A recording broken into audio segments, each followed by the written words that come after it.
Dobrý večer, vážené divačky, vážení diváci i všech dalších 71 pohlaví, nebo kolik se dneska počítá. Všechny vás zdravíme tam někde v hloubi bytů, nebo kde teď se zrovna nacházíte, z divadla Kampa. Jsme tady dva dnešní účastníci, osamělí, opuštění. Každý z tady má manžela, já tu mám teda manželku, Lucie tu má manžela, je tu Věrka ještě z divadla a paní slečna kameramanka. Jinak je divadlo pusté, protože dneska, jak víte, to jinak nejde. Přesto jsme se dohodli s Lucí, že dnešní dušika takhle spolu provedeme i bez diváků. Proto vás prosíme, dbejte na to, že můžete posílat dotazy k dnešnímu povídání. A ty dotazy jsou, Věrko, na co? Na? kampa@divadlokampa.cz kampa@divadlokampa.cz pokud budou ve vás vznikat nějaké otázky. A teď dovolte, abych ještě, než představím důkladně dnešního hosta, nebo jak se říká hostku. Mně to slovo hostka nějak jako nejde úplně z úst, ale už jsem ho slyšel tolikrát.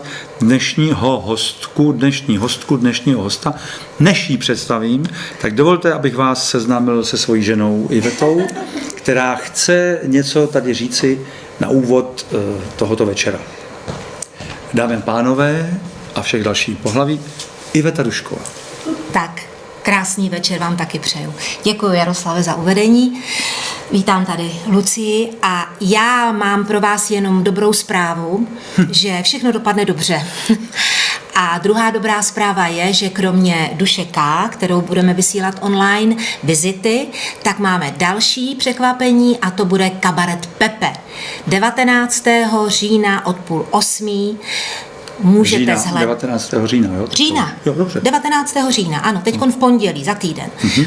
Bude kabaret Pepe, což je autorské představení naší kmenové herečky souboru Cylindr Petry Bílkové, která je vynikající herečka, klavíristka, hudebnice a má svůj pořad autorských písní, kam si zve taky svého hosta. Tentokrát to bude Petr Ožana.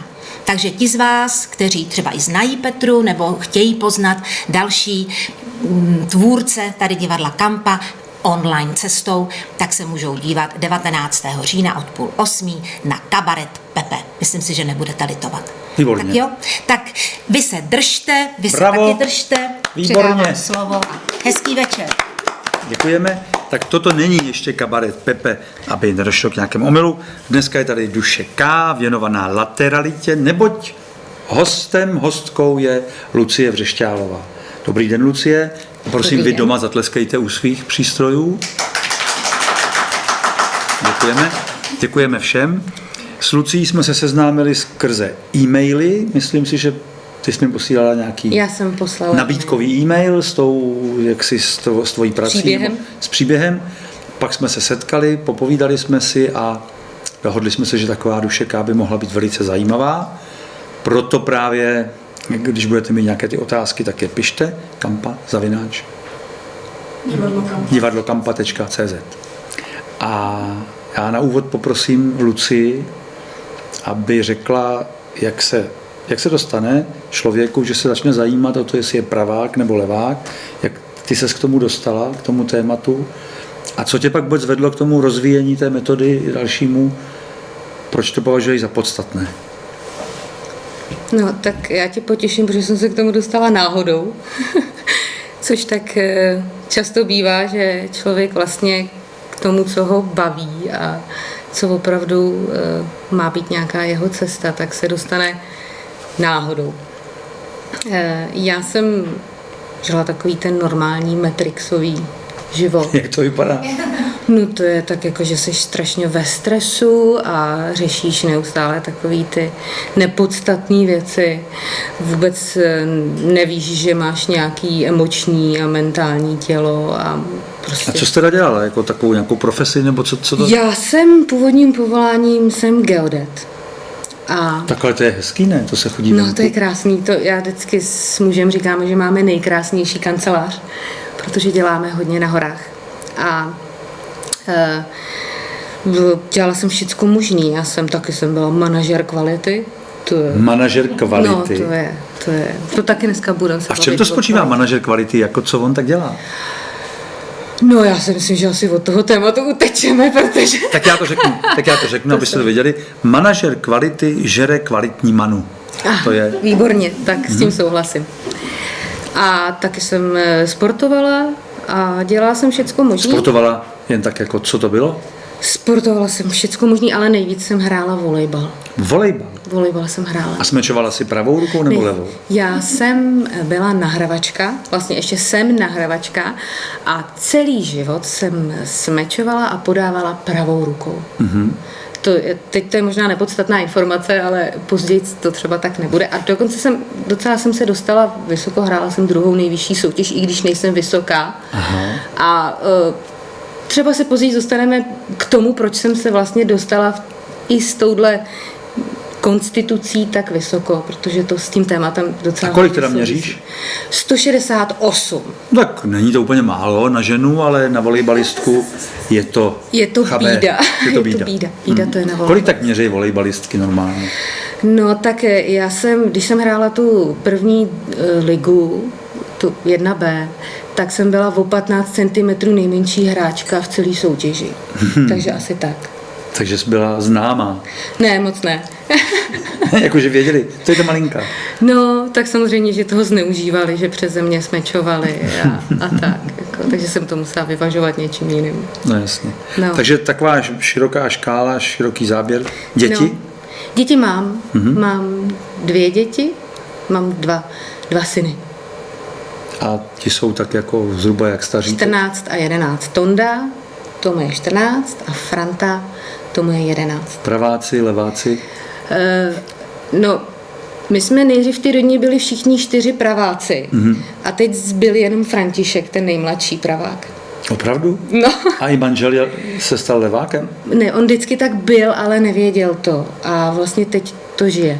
Tak jako já jsem to vlastně... No a jak jste teda, jakou náhodou se to stalo? No tak já jsem začala tím Matrixovým životem a že vlastně jsem prostě nabírala takový ty zkušenosti a pak jsem se vlastně už dostala do stavu, že jsem si říkala, že už to je tak strašný, že se tady nedá vydržet jako na té zemi. Přišlo mi ten život. A to bylo zhruba kdy v jakých letech? Tak jako, jestli... tak když mě bylo tak 33. 33 ti bylo? Tak už to bylo jako nesnesitelné. Ale to je úplně na té knížka celá, která se zabývá, co to je 33. rok věku, jak se člověk přechyluje z toho nabírání k tomu dávání. Tak. Takže ty jsi úplně vzorová v tomhletom, takže 33. Asi. Tak. A to byl komunismus, nebo co tady bylo? Ne, to už nebyl. No dovol. Promiň. Než jsem se zorientoval, že mě 33 bylo taky už po komunismu, tak jsem si to chvilku v hlavě musel... Mě bylo za revoluce, mě bylo 16. No. Takže to ses netrefil hodně. Ne, to nebylo netrefil. Já jsem se prostě zeptal, jak to vlastně bylo. Když si říkáš, že to bylo k nesnesení. Bylo to k nesnesení. Mě napadlo, jestli to nebylo i tou dobou. Ne, to nebylo minulou. tou dobou. To bylo vlastně tím, co jsem žila a hodně to souvisí s tím tématem. A vlastně se mi děly prostě v životě různé zkušenosti. Mm-hmm. A opravdu jsem měla dojem, že ten život je jako strašně těžký a že to je všecko strašná dřina a jak to všecko nejde. A tak jsem začala nějaký osobní rozvoj, pak prostě jsem se dostala do takových situací, že už mě to dovedlo k tomu, že... A co to je nějaký osobní rozvoj? Dobře, tak začala jsem chodit na nějaký třeba rodinný konstelace a začala jsem objevovat, že vlastně nejsem jenom ta hmota, ale že to vlastně ta bytost je mnohovrstevnatá, že má taky něco jako emoční tělo a mentální tělo a že taky nějakou duši. Já teda mám L, ne zrovna K, duši L mám. Co to je L? Duše Lucie. Jo, takhle. No, že jsou jako velikosti L, XL, M, XXL. Elko, já mám Elko. Máš Elko? Já mám taky Elko. Takže a vlastně po nějakých 10 letech nějakého osobního rozvoje, kdy se to začalo zlepšovat. A vždycky, když jsem dorazila na nějaký seminář, tak jsem se tam dozvěděla vždycky nějaké úplně převratné věci, vlastně, s kterými jsem se do té doby vůbec nesetkala. Tak jsem to nějakým způsobem jako nacpala si do hlavy něco z toho jsem byla schopná aplikovat v životě. Nikdy to nebylo všechno. A vždycky jsem si říkala, tak, a kdyby už to teď zůstalo tak, jak to je, tak je to super. Oproti tomu, co jsem žila předtím. Tak to je dobrá změna. No a zapojil se do toho i můj muž Honza, taky chodil na nějaký semináře a my jsme chodili zvlášť, že jsme si říkali, tak nemusíme vidět, jak ten druhej tam zvrací do těch kyblíků nebo pláče. Co to bylo za semináře? No, Že se zvrací do kyblíku? no tak třeba, když máš dynamickou meditaci, tak, Jo, tak prostě to našleháš a to letí, že jo. Ne, Ty já to věci, neznám. co tě tam tlačí vevnitř, tak letěj, no. Já jsem nebyl na semináři, kde jsme zvraceli do kyblíku. No. To bylo až po semináři, kdy jsme vypili burčák. No. A tak jsme chodili tak jako zvlášť a pak Honza přišel s tím a říkal, hele, byl jsem na semináři u nějakého Karla Grinika a Karl dělá neuvěřitelně zajímavé věci. On pracuje, on tomu neříká ani bytost, on tomu říká systém. A pracuje s Ki, on tomu říká Ki, on je Němec, inteligence těla, nemluvím Körperintelligenz, snad jsem to řekla správně. Nebo se japonská energie Ki. Ne, ale A ono to má- všecko jako či a tohle všecko jako to je podobný, jako Čiki, to, ki, no, tak to kikiriki. se tak jmenuje. No, prostě. Tak. A Honza přijel z nějakého semináře a říkal, hele, to je zajímavý a to je takový seminář, že bychom mohli jít spolu. A on tady je za nějakou dobu, říká, tak se na to podívej a půjdem. A řekni si, jestli chceš. No, tak jsem se na to podívala, tak jsem to zavřela, vůbec jsem to nepřečetla. A přišel za to, říká, už jsi to přečetla? A říkám, hele, mně to nějak nejde. Říká, ale přečti si to, abys věděla, na co jdem. Tak se na to mrknu. Tak jsem to zase otevřela, přečetla jsem první 2 věty a pak jsem si říkala, nic, jdem spolu na seminář, děti někdo pohlídá, prostě budem spolu, víkend, prostě 3 dny, pohoda, tak to bude fajn. Takže vlastně se stalo, že jsem se ocitla na semináři, který jsem ale vůbec nevěděla, o čem je. A bylo nás tam 36. A těch lidí, kteří nevěděli, na jaký přišli seminář, byla asi 1/3. Prostě Karl začal mluvit o tom, že ten seminář je o pravo-levý polaritě a o mužsko-ženský polaritě. A že to je o pravákách a o levákách. A já jsem si říkala, no, tak to je dobrý, tak já jsem normálně pravá, že jo. Tak to jsem zvědavá. Co se tady teda dozvím? Proč tady teda jako jsem, co tady dělám. No a velmi brzy jsem zjistila, že tam teda jako nejsem vůbec náhodou. A ten seminář začínal, bylo nás tam, říkám, asi 6:30 a Karl říkal, tak a teď se představte a říkejte jako jsem pravák a levák a to, jestli jste pravák nebo levák, říkejte podle toho, kterou píšete rukou. Tak takový jako normální, byli tam 2 leváci a 34 praváků. No. Na začátku. Na začátku. No a pak Karl začal říkat vlastně, z čeho ta lateralita, o čem to je a co vlastně jsou, jak vlastně člověk pozná, jestli je pravák nebo levák a že jsou nějaký příznaky nesprávné laterality a teď je takhle čet a mluvil o těch příznakách a já jsem jako začala chápat, že jako tam jako nejsem vůbec náhodou. Proč mluví o mně?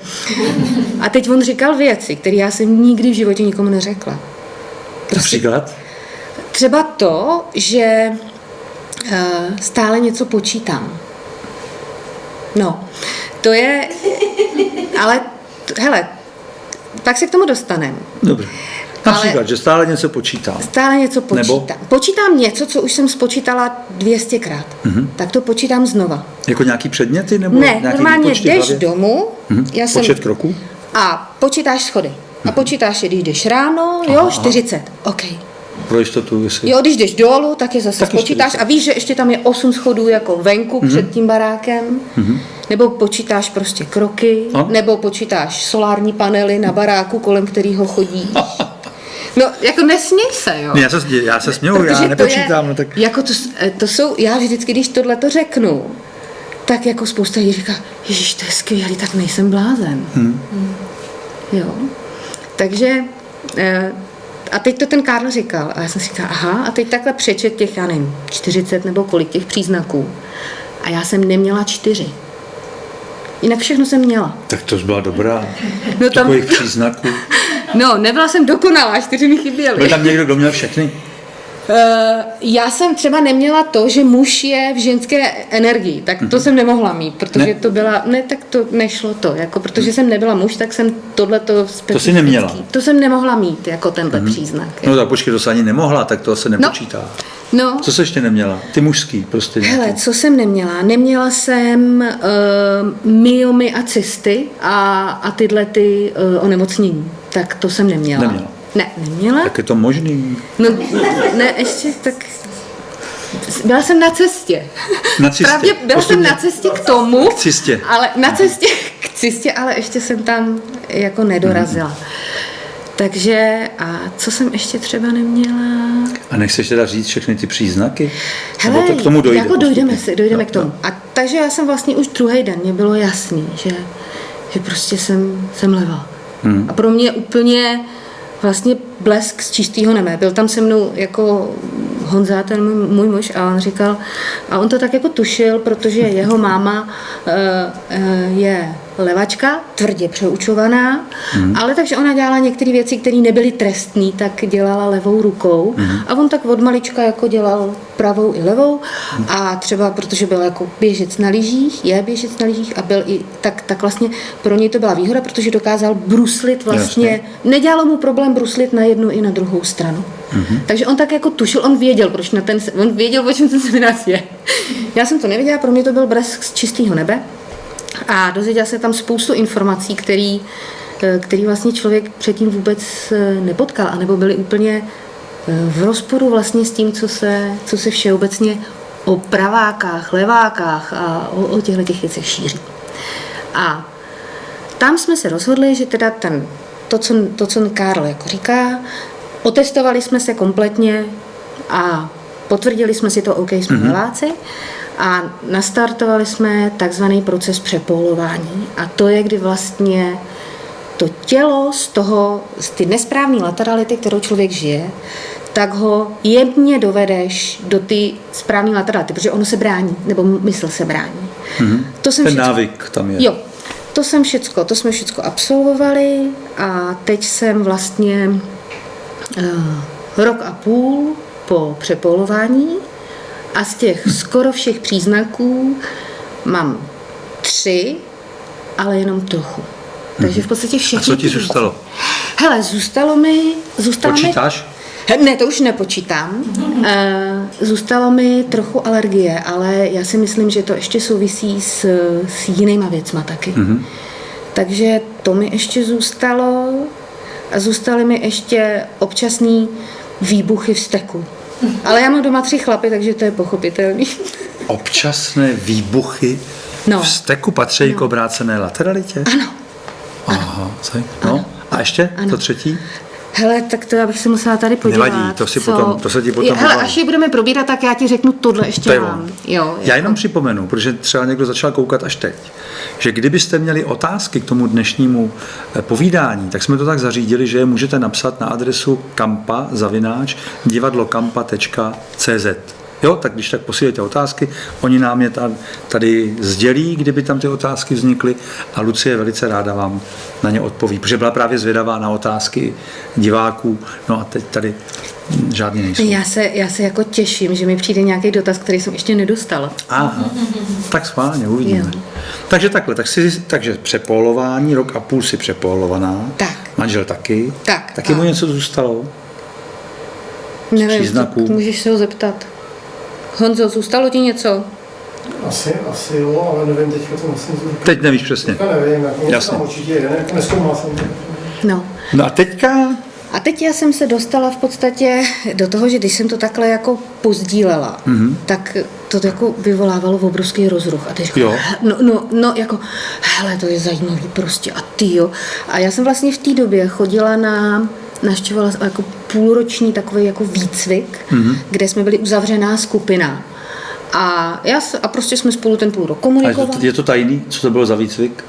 Hele, to Byl to takový tajný výcvik? Nebyl to tajný výcvik.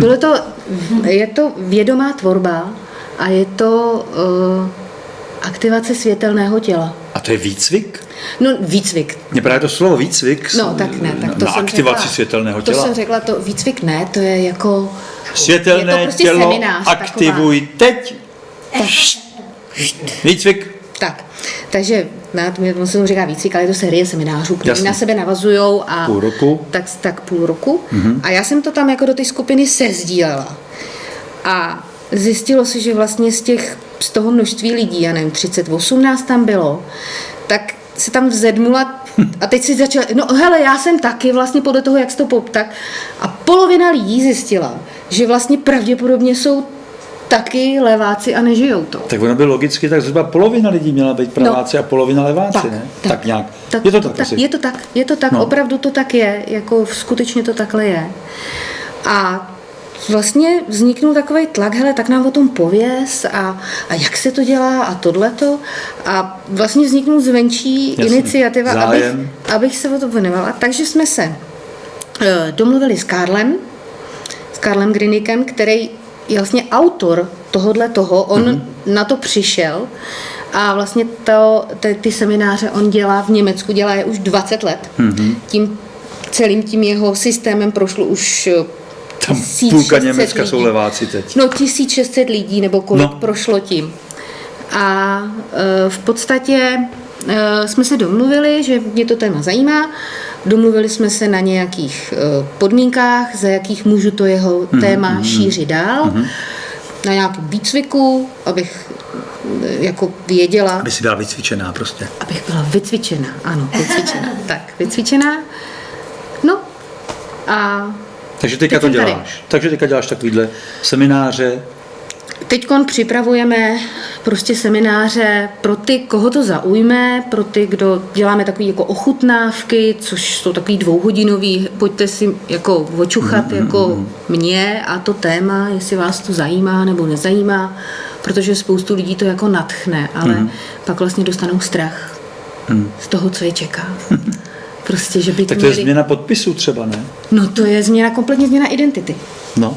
Ale i takových, já myslím, takový ty jako trapný praktický věci, že No jo. máš podpis na kartě platební. To je vrchol. A začneš teda se podepisovat levou No. a najednou co s tím? Nebo ještě se podepisuješ i pravou? Ne. Jako pro úředníky? Ne, podepisuju se levou. A už máš nový podpis. Ale já jsem vlastně, podpis byla první věc, kterou jsem změnila. Mně se vůbec nechtělo začít psát levou rukou. Fakt se mi nechtělo, jo. A tak jsem řekla, ale ten podpis si udělám. A jak mě to nešlo, tak vlastně jsem se rozhodla, že se nebudu podepisovat, jako že to Jo, ty pero jedeš tlačím, pospátku. ale já prostě jedu jako pospátku.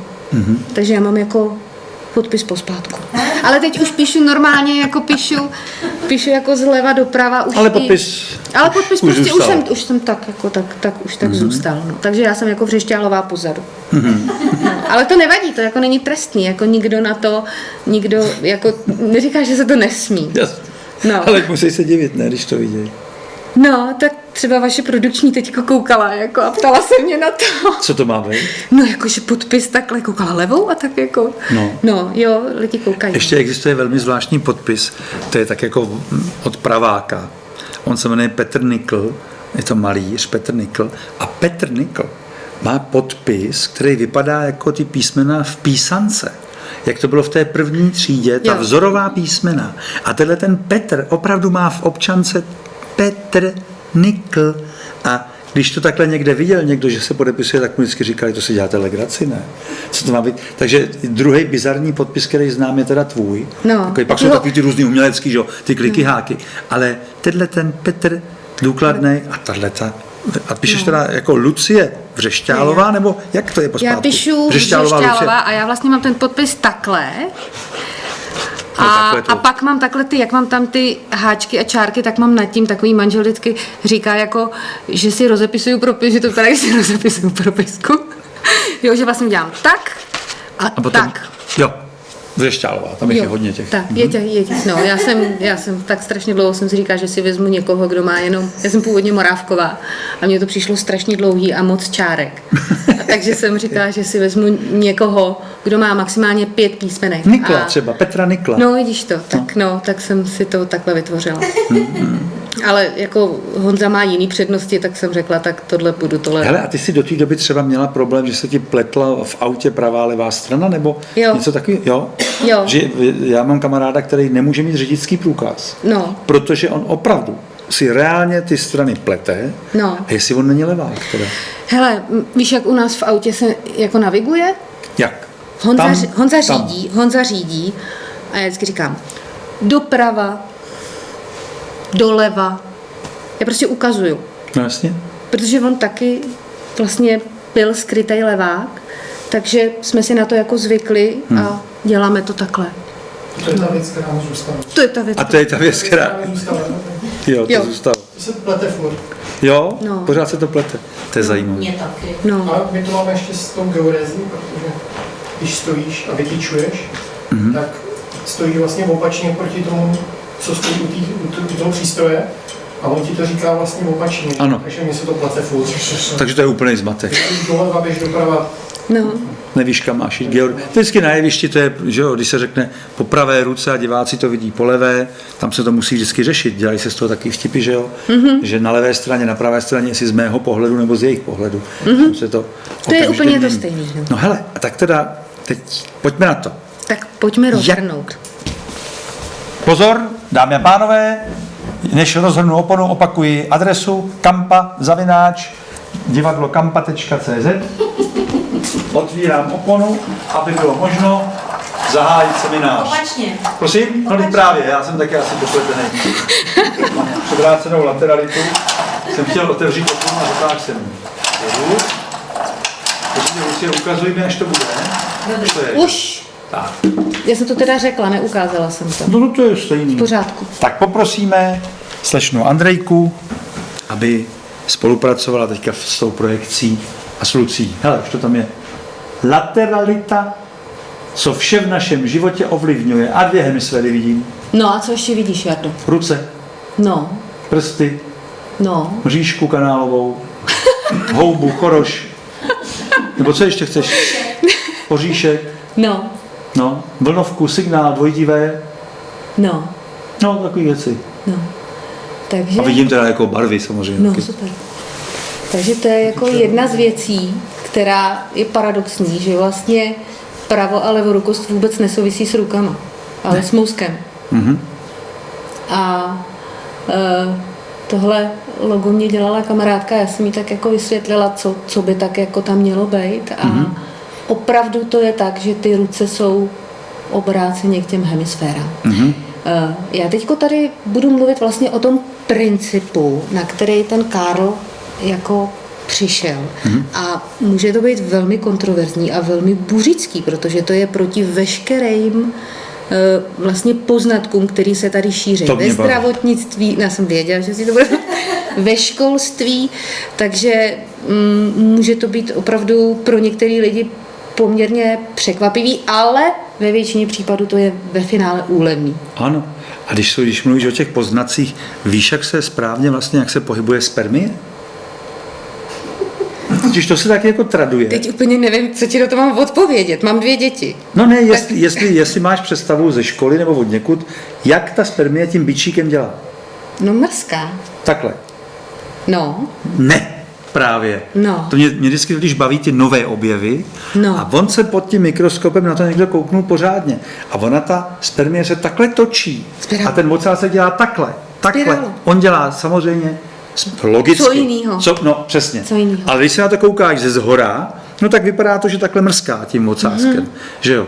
A konečně někdo objevil, že to není pravda, že ona rotuje, točí se. A mě vždycky ohromně baví tyhle ty jako tradované znalosti, že kdyby někdo před 5 lety v nějaké škole lékařské by se ho zeptali, tak pohyb spermie, on by řekl, takhle rotuje, točí se, tak by mu řekli, ne, jo, špatná známka. Protože se věřilo a takhle ty teďka přijdeš s něčím, že to, čemu se věřilo a traduje se to, možná je úplně jinak. A to mě ohromně baví. To jsou moje nejmilejší okamžiky v životě, kdy se to nějaké schéma, zatvrzelé paradigma úplně rozpadne, protože přijde někdo a řekne, hele, ono je to úplně jinak, než jste si mysleli. Tak, jsem s tím.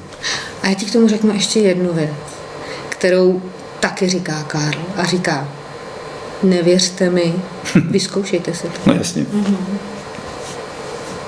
Takže?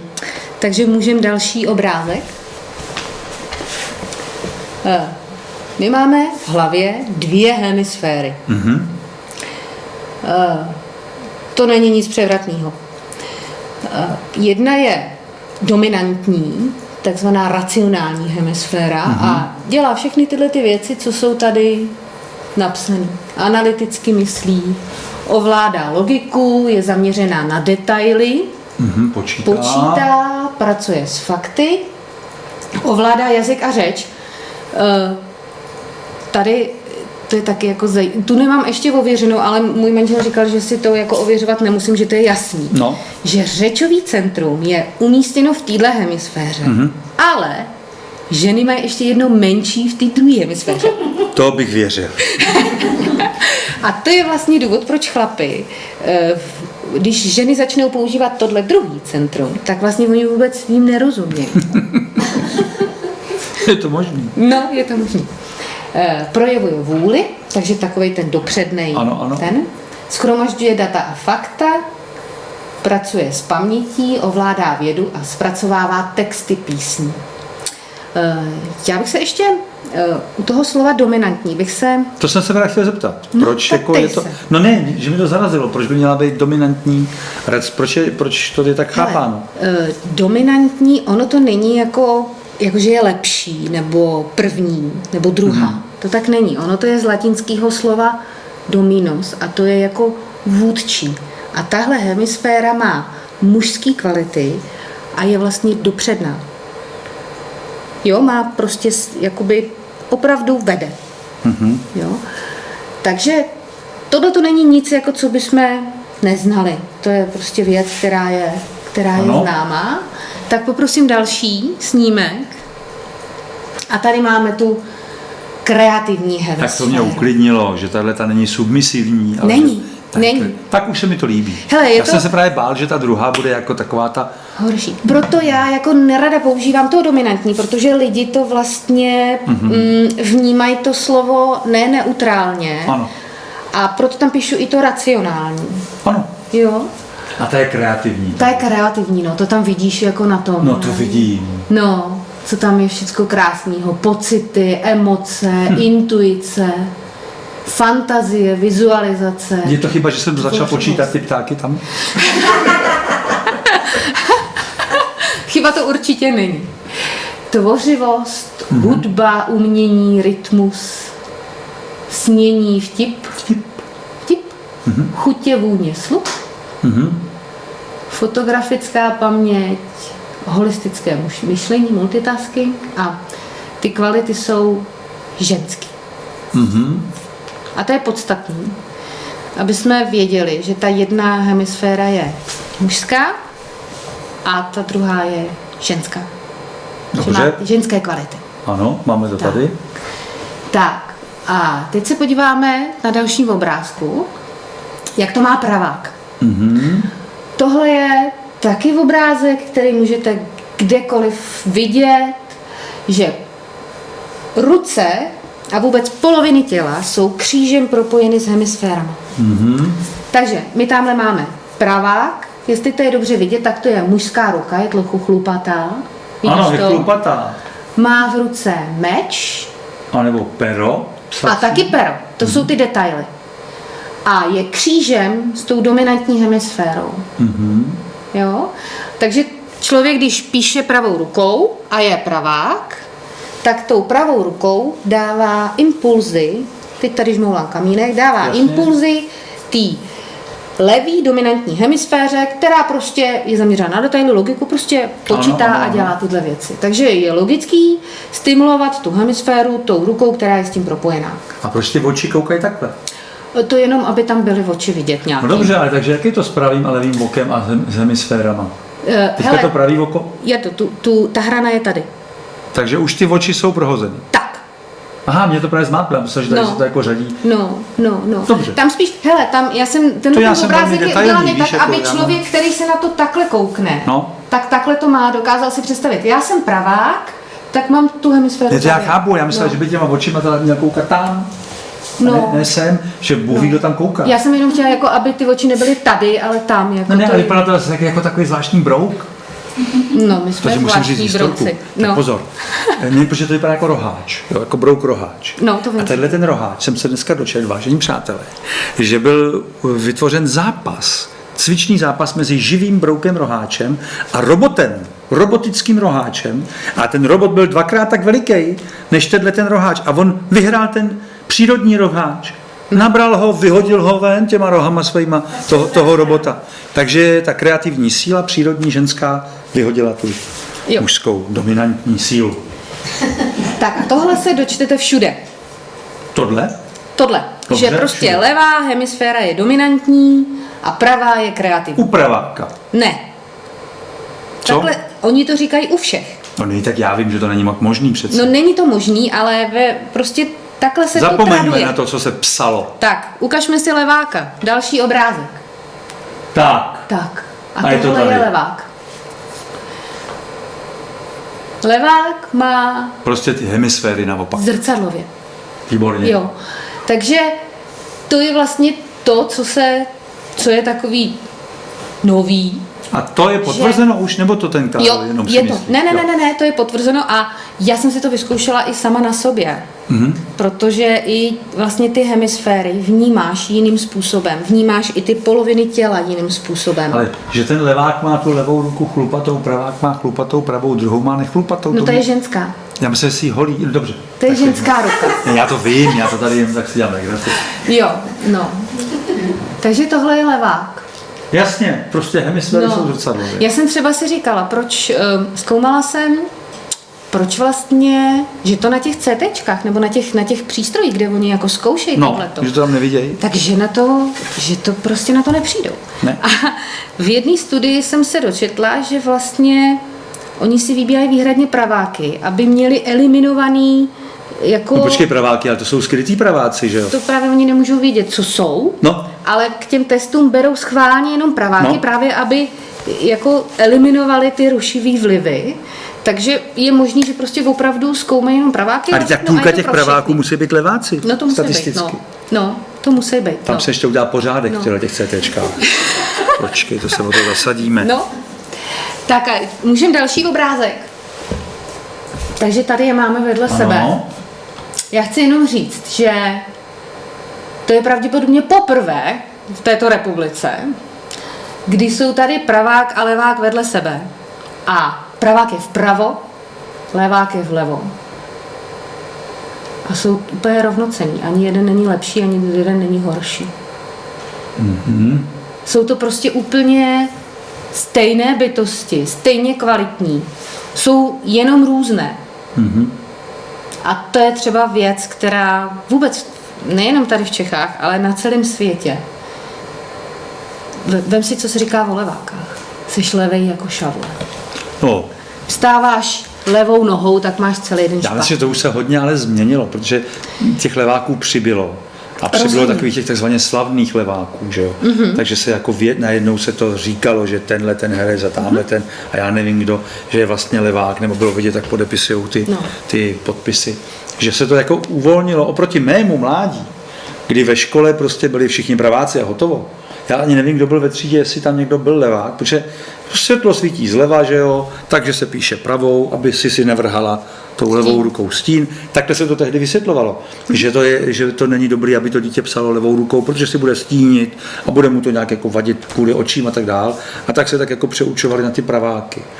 Takhle to bylo, když jsem chodil do školy. Já myslím, že leváků tam bylo málo. A dneska, když se bavíme s nějakýma kolegama, s někým, tak velice mnoho lidí najednou jsou leváci a ani se na to nestydějí, leváci jedni. Leváci se nestydějí, ale ten svět je výrazně pravácký. No je to tak udělané. Prostě máš veškerou elektroniku, všechno máš prostě. Já třeba z těch ty geodetický přístroje, to je klasická ukázka.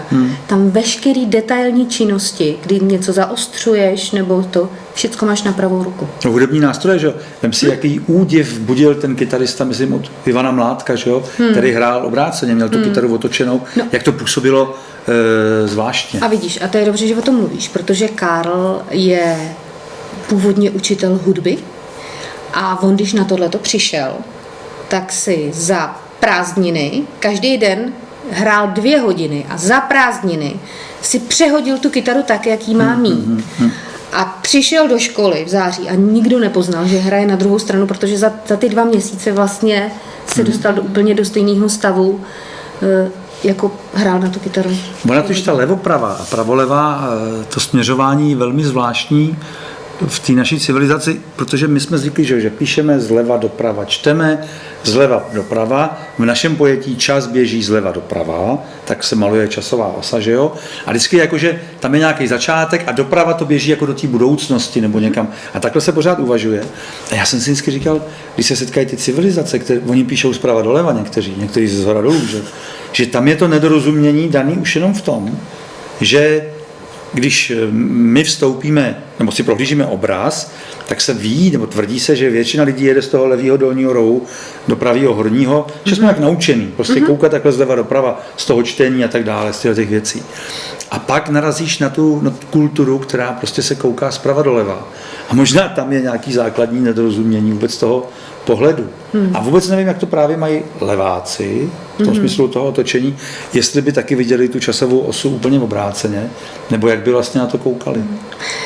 Tím, že mluvíš o těch jiných národech, který píšou v obráceně, tak to jsou zase další paradoxy, že vlastně muslimové, arabové a tyhle ty národy, tak mají levou ruku úplně komplet zakázanou. Tam v podstatě levák není nikdo. A přitom oni píšou jako vhodně pro leváky.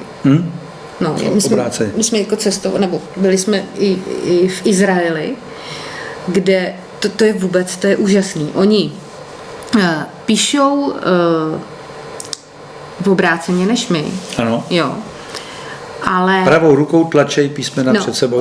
Oni píšou takhle sem, ale čísla, aby se to nemotalo, tak píšou normálně zleva jako doprava. Takže my jsme samozřejmě kupovali benzín a teď tam máš ten lístek, takhle z téhle strany to takhle z téhle strany to máš napsaný, ale ty čísla čteš tady odsud. No jasně.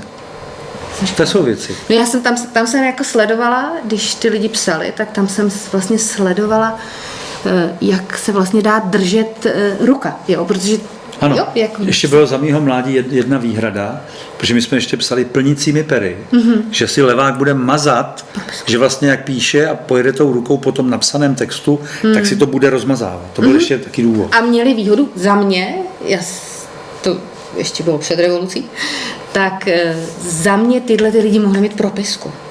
Už. Jo, že když byl levák, tak my jsme ještě měli my neměli pera. Povolenou propisku. No. Já jsem z generace, která musela psát plnicím perem a tvrdilo se, že to je kvůli tomu, abychom netlačili. Protože když si tlačila na plnicí pero, tak ten Ingous tam dělal kaňky, že? Tak to nešlo. A to byl ten jako důvod, že se máme naučit lehce vést pero po papíře a proto ty leváci tam jako by si to bývali rozmazávali. Takže tam byla taková, jako ono to znělo jako logicky vlastně, že jo? U toho plnicího pera. To vypadalo, že no tam něco je. No. Takže toto zvláštní setkávání těch světů to je teda jako tam je to pozoruhodný, jaký tam může vznikat podvědomí nedorozumění, ale rozhodně je pravda, že ten svět, který máme, je teda pravácký, že jo? Jsme tak na tom zvyklí. I tam s tím ježděním vpravo s těma autama je to takový zvláštní. My máme dopravu. Slyšíš to v tom? No doprava. No jasně. Pravidlo pravé ruky má přednost. No přesně, a kdyby nám to tady neotočili Němci, tak jsme měli dolevu. No. Jo? Než jsme dolevu. Taky vlastně se říká, že ta věc, to je pravá věc, to je pravé. A nebo neříká se levé, že jo, ale řekne se, a to je falešné, nebo to je nepravé. No. Neřekne se, to je levé, ale trošku ta levá strana je taková malinko, má to takový horší. No, máš třeba pravý úhel. Přesně tak, levý úhel by vypadal. No a máš třeba i vlastně ve slově právo, pravda. No ano. Jo, máš levobočka.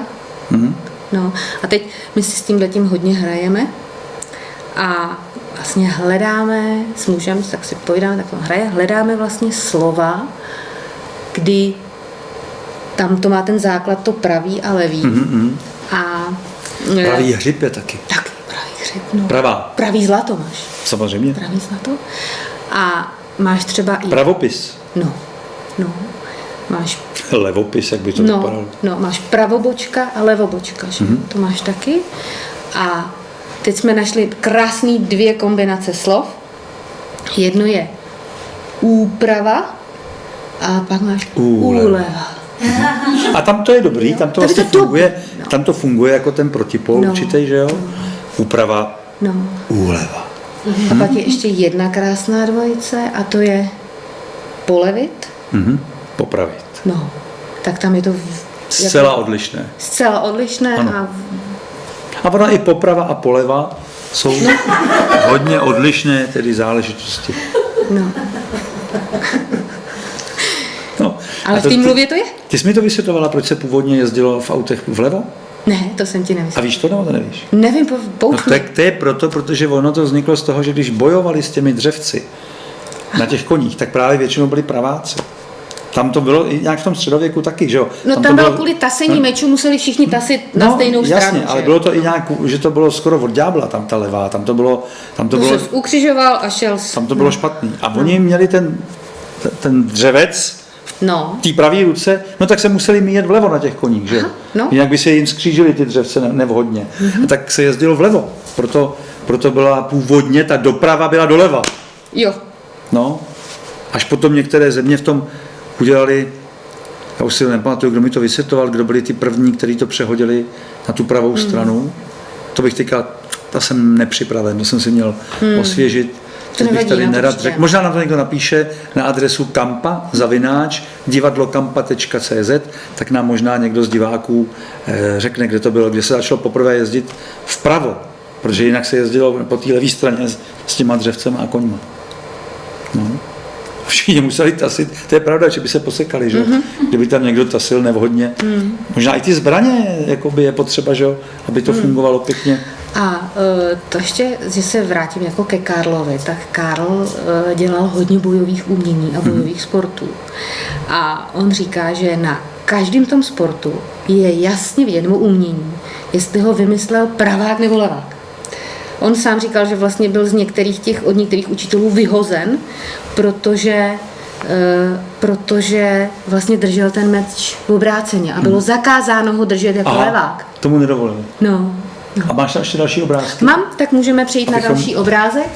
Tak tadyhle máme leváka Ano. a tady jsou namalované vlastně vzruchy nějakým způsobem, když levou rukou píšu, levák píše levou rukou, tak mu jde impuls do dominantní hemisféry, která to zpracuje a jde to zpátky a prostě to takhle běží. To je normální stav. No a teď se podíváme, co to dělá u někoho, kdo... Je přeučený. U takzvaného skrytého leváka, další Ano. obrázek. Tak Už to vidím. už to vidíš. Tak to je chaos. Jo, skrytý levák. Tady to je levák, který se snaží žít jako pravák. No to. Pozor, snaží. No snaží, protože podívej, co mu tam dělají. Hemisféry. No, protože vlastně... Udělá ta kreativní, musí si myslet, že je dominantní. Teď ta Ne, dominantní, ta si tam ta neví, která bije, tak to cpe do té druhý. No, to je. Tam v podstatě přijde impuls do té kreativní a ta řekne, hele, ale tohle není moje práce, tohle já neumím řešit. Tak to pošle vedle a ta říká, ale já nemám impuls. Takže si to tam jako vyměněj. Tam debatujou o impulzu. No.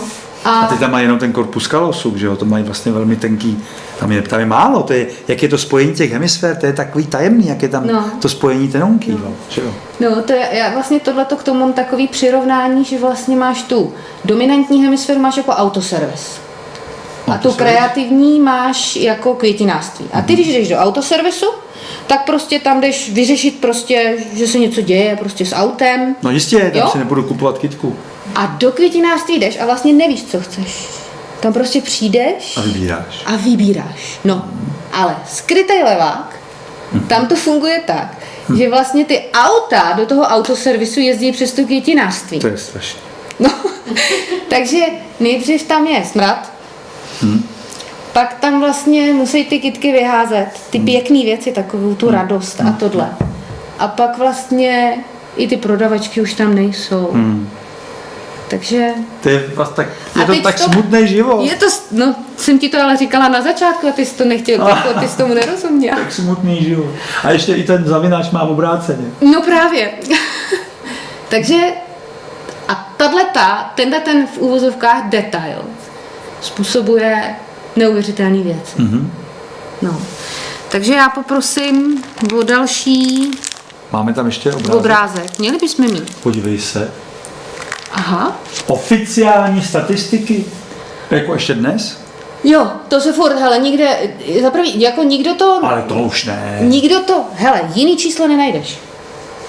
Nikde nenajdeš. Ale to nebude jiný statistika, to bude jako touha. To se prostě furt říká, že No takhle říká, to je, to není to se statistika. furt říká. A ještě ke všemu to je To už nikdo neověřuje. nikdo to neověřuje, nikdo to neřeší a v různých státech to je různě. Třeba v Anglii mají 38% leváků. No tak tam jezdí vlevo, když Jo. si pořád, tak tam se to nějak tak jako toleruje. Němci, i když mají Karla, tak mají 7%. Němci, no tak vidíš to, že jo. No, Holanděni- protože ten to tam dal doprava. Holanděni mají 16. No, Holanděni. Jo. Aspoň 16. No, takže tohle to je A kdo má nejvíc leváků, kromě Anglie? Anglie má nejvíc. A Austrálie nebo někdo? Bali? Takový ty země? Hele, Nový nevím. Zéland? Nevím. Jako já mám informaci, že jako v ty Anglii takhle ty... Ještě je pravoslaví taky. Vidíš to. Pravoslavná církev. Jak by asi vypadala levoslavná? Můžeš založit. Co by slavili? To by byli komunisti. Takže a teď si ukážeme na dalším obrázku, jak to je doopravdy. No tak prosím, tady máme pravdu. No, já teda jsem s dovolením, ono to je, ne, já jsem nechala 51% pravákům, jako nemůžeš jim hnedko sebrat jako všechno, že jo, tak jim něco trochu necháš. A těch leváků, těch 10 jsme nechali. No a tohle všecko jsou... A jak si tady skrytý praváky vymyslela? Hele, já jsem je nevymyslela, já jsem takového člověka ještě nepotkala. Aha. Ale Tak on nemůže, ono je Karl zná 0,1%. Karl za celou tu svoji kariéru potkal 4. Skryté praváky? Jo. A jak se to přihodí? Švýcaři. Švýcaři. A je to úplně jednoduchý, Jardo. Máš rodiče, kteří jsou leváci a byli nuceni žít jako praváci a tak poskytli svým dětem tu možnost být levák, i když leváci nebyli. To jsou snad jedině Švýcaři. No, takže takhle je to fakt velká výjimka. A vlastně tohleto je způsobený tím staletí potíráním toho leváctví. Prostě ukřižuješ se, jdeš na hranici, že jo, takhle se poznaly čarodějnice. Jako, že se křižovali levou? No jasně, jasně. Jako já jsem tam byla minimálně 3krát upálená tetově. Až teď se mi podařilo jako vlastně to jako Jo. trošku osvětu, že ty leváci jako nejsou jako tak No špatný. výborně. Nevím, kolikátá to je inkarnace, ale Opravdu jo, že se křižovali levou? no jasně. Pokřižoval se s levou a tak se poznali Fakt? čarodějnice. To je zajímavé. To jsem nevěděl. No. Takže takhle to je, jako když si to vezmeš v poměru třeba na tu Českou republiku. Jo. Ještě řeknu, že to je skrytý leváci, jako spousta z nich vlastně ví, že jsou leváci. Ale Tak oni nejsou řeknou, skrytý. hele, já to vím, ale já to prostě, já píšu pravou a dělám ty věci pravou. Ale to je úplně jedno, jako jestli to, když to prostě nežiješ, tak prostě, když nežiješ tu svoji správnou lateralitu, tak se šli ty Co levák. když třeba on jako tajně doma je levák? On jako navenek je jako Tak je... anarchistický levák. No je navenek jako je pravák, že jo, všechno No. jako drží a doma tajně levák. Já si stejně myslím, že je ideální, aby ty ruce jako pracovaly v obě, aby to bylo hodně propojené, Hele, aby v člověk Rusku. to rozvíjel. V Rusku dělali pokusy s dětma, že se je snažili, To dělají pořád. No. snažili se je vychovávat jako obouruč. A stejně nechali toho, protože stejně ty lidi měli ty příznaky, o kterých budeme mluvit. No. Ne, to já si myslím, že tam je že to je nějak No. jako nastaveno, No. ale že to je dobrý, když ta šikovnost tam je oboustranější. A taky některý lidi to mají víc, některý méně, že jo? Jo. Já to vím ze sportu, když jsem dělal já taky sporty, Co jsi dělal za sporty, to mě zajímá. všechny možný, ale házel jsem oštěpem a házet, já jsem pravák, teda pravou rukou jsem házel oštěpem a když jsem měl házet levou rukou oštěpem, tak teda to mi teda dost nešlo, protože to je už takový složitý pohyb, kde musíš i to tělo přetočit a běžet jako obráceně. Je to, protože tam se běží bokem, že jo, v ty závěrečné kroky děláš jako na stranu a takže ten návyk je tam v těle velký a přetáčet to, ale naše trenérka chtěla, abychom uměli házet i z druhé strany, tak jsme to zkoušeli a vím, že tam mi to moc nešlo. Ale byli tam kolegové, kteří to přehazovali tak jako snáze. Nebo někdy vidíš tenisty, když vidíš hrát, a jsou tenisté, kteří jsou schopni si přehodit raketu do druhé ruky a hrát i druhou. V nouzové situaci to odehraje forehandem z té levé strany levačkou, takže někteří to tam taky mají, jako takovou víc tu schopnost používat tu druhou ruku, trénovat. Ono se to dělá i kvůli tomu, aby člověk nebyl úplně křivej, že jo? Protože tam posiluješ to jednostranně, to tělo. Hele, nás taky jako ve volejbale, prostě nás ty trenéři nutili, aby jsme prostě proti zdi jeli pravou a prostě levou. A mně to šlo. Není divu. Mně to šlo, no. Já když jsem si probrala jako tu svoji volejbalovou kariéru s tímhletím vědomím, tak takhle jsem to tam viděla, ty šikovní, co byli schopní, ty praváci odsmečovat tou levou, tak jsem říkala, jo. To jsou oni. Máme ještě obrázek? Teď se dostaneme k tomu, co jsi chtěl asi od začátku. Můžem? Příznaky. Tak. Příznaky. To je, když člověk nežije tu svoji lateralitu, kterou má danou pozicí těch hemisfér, takže to není daný rukama, ale pozicí hemisfér, tak může mít mnoho nebo všechny z těchto příznaků. Ono se to tak jako kumuluje, že vlastně čím je člověk starší a používá vlastně to tělo v rozporu s tím jeho nastavením, tak to narůstá. To pomočování mě v tom stáří mě poděsilo. No ne, tak to narůstá, to se nedá nic dělat. No, tak... To je jasný signál, že něco není v pořádku. Hele, pravou, levou stranu, to jsme o tom mluvili. To si prostě plete. No, pomočování, ale pomočování... A myslíš v noci, nebo tak vůbec kdykoliv? No, v noci a ve dne v době nástupu do školní docházky. Je to jasný? Jasný. Je to jasný? Jasný?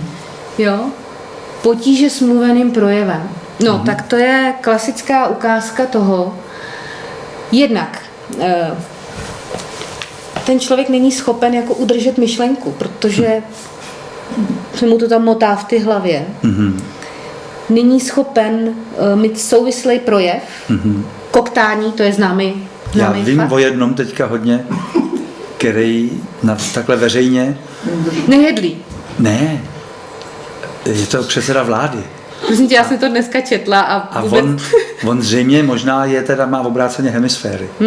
Ještě ke komu všemu. No to tak bude, to se teďka začíná to být pomalu jasný. Takže potíže s mluveným projevem. Je tam i takový to, že se vlastně... Jo. A teď to prostě řeknu všecko najednou. Jo, takový to taky. Jako to vyhrknutí, zadržení, zádrž, výhrk, rozumím? Tak. Potíže s psaným projevem. Nečitelný písmo. Třeba ten můj starší syn, on odmítal malovat. Úplně. A je tam i takový to, že vlastně neudržíš velikost písma. Jo, taková rozháranost. Chvilku píšeš vlastně pravo, nebo jako tiskacíma, psacíma, pleteš si B a D. B a D? No, tu zrcadlovost. Prostě, takže by tam byla i ta dyslexie? V tom smyslu? Hele, tu tam takhle jako napsanou jako úplně nemáme.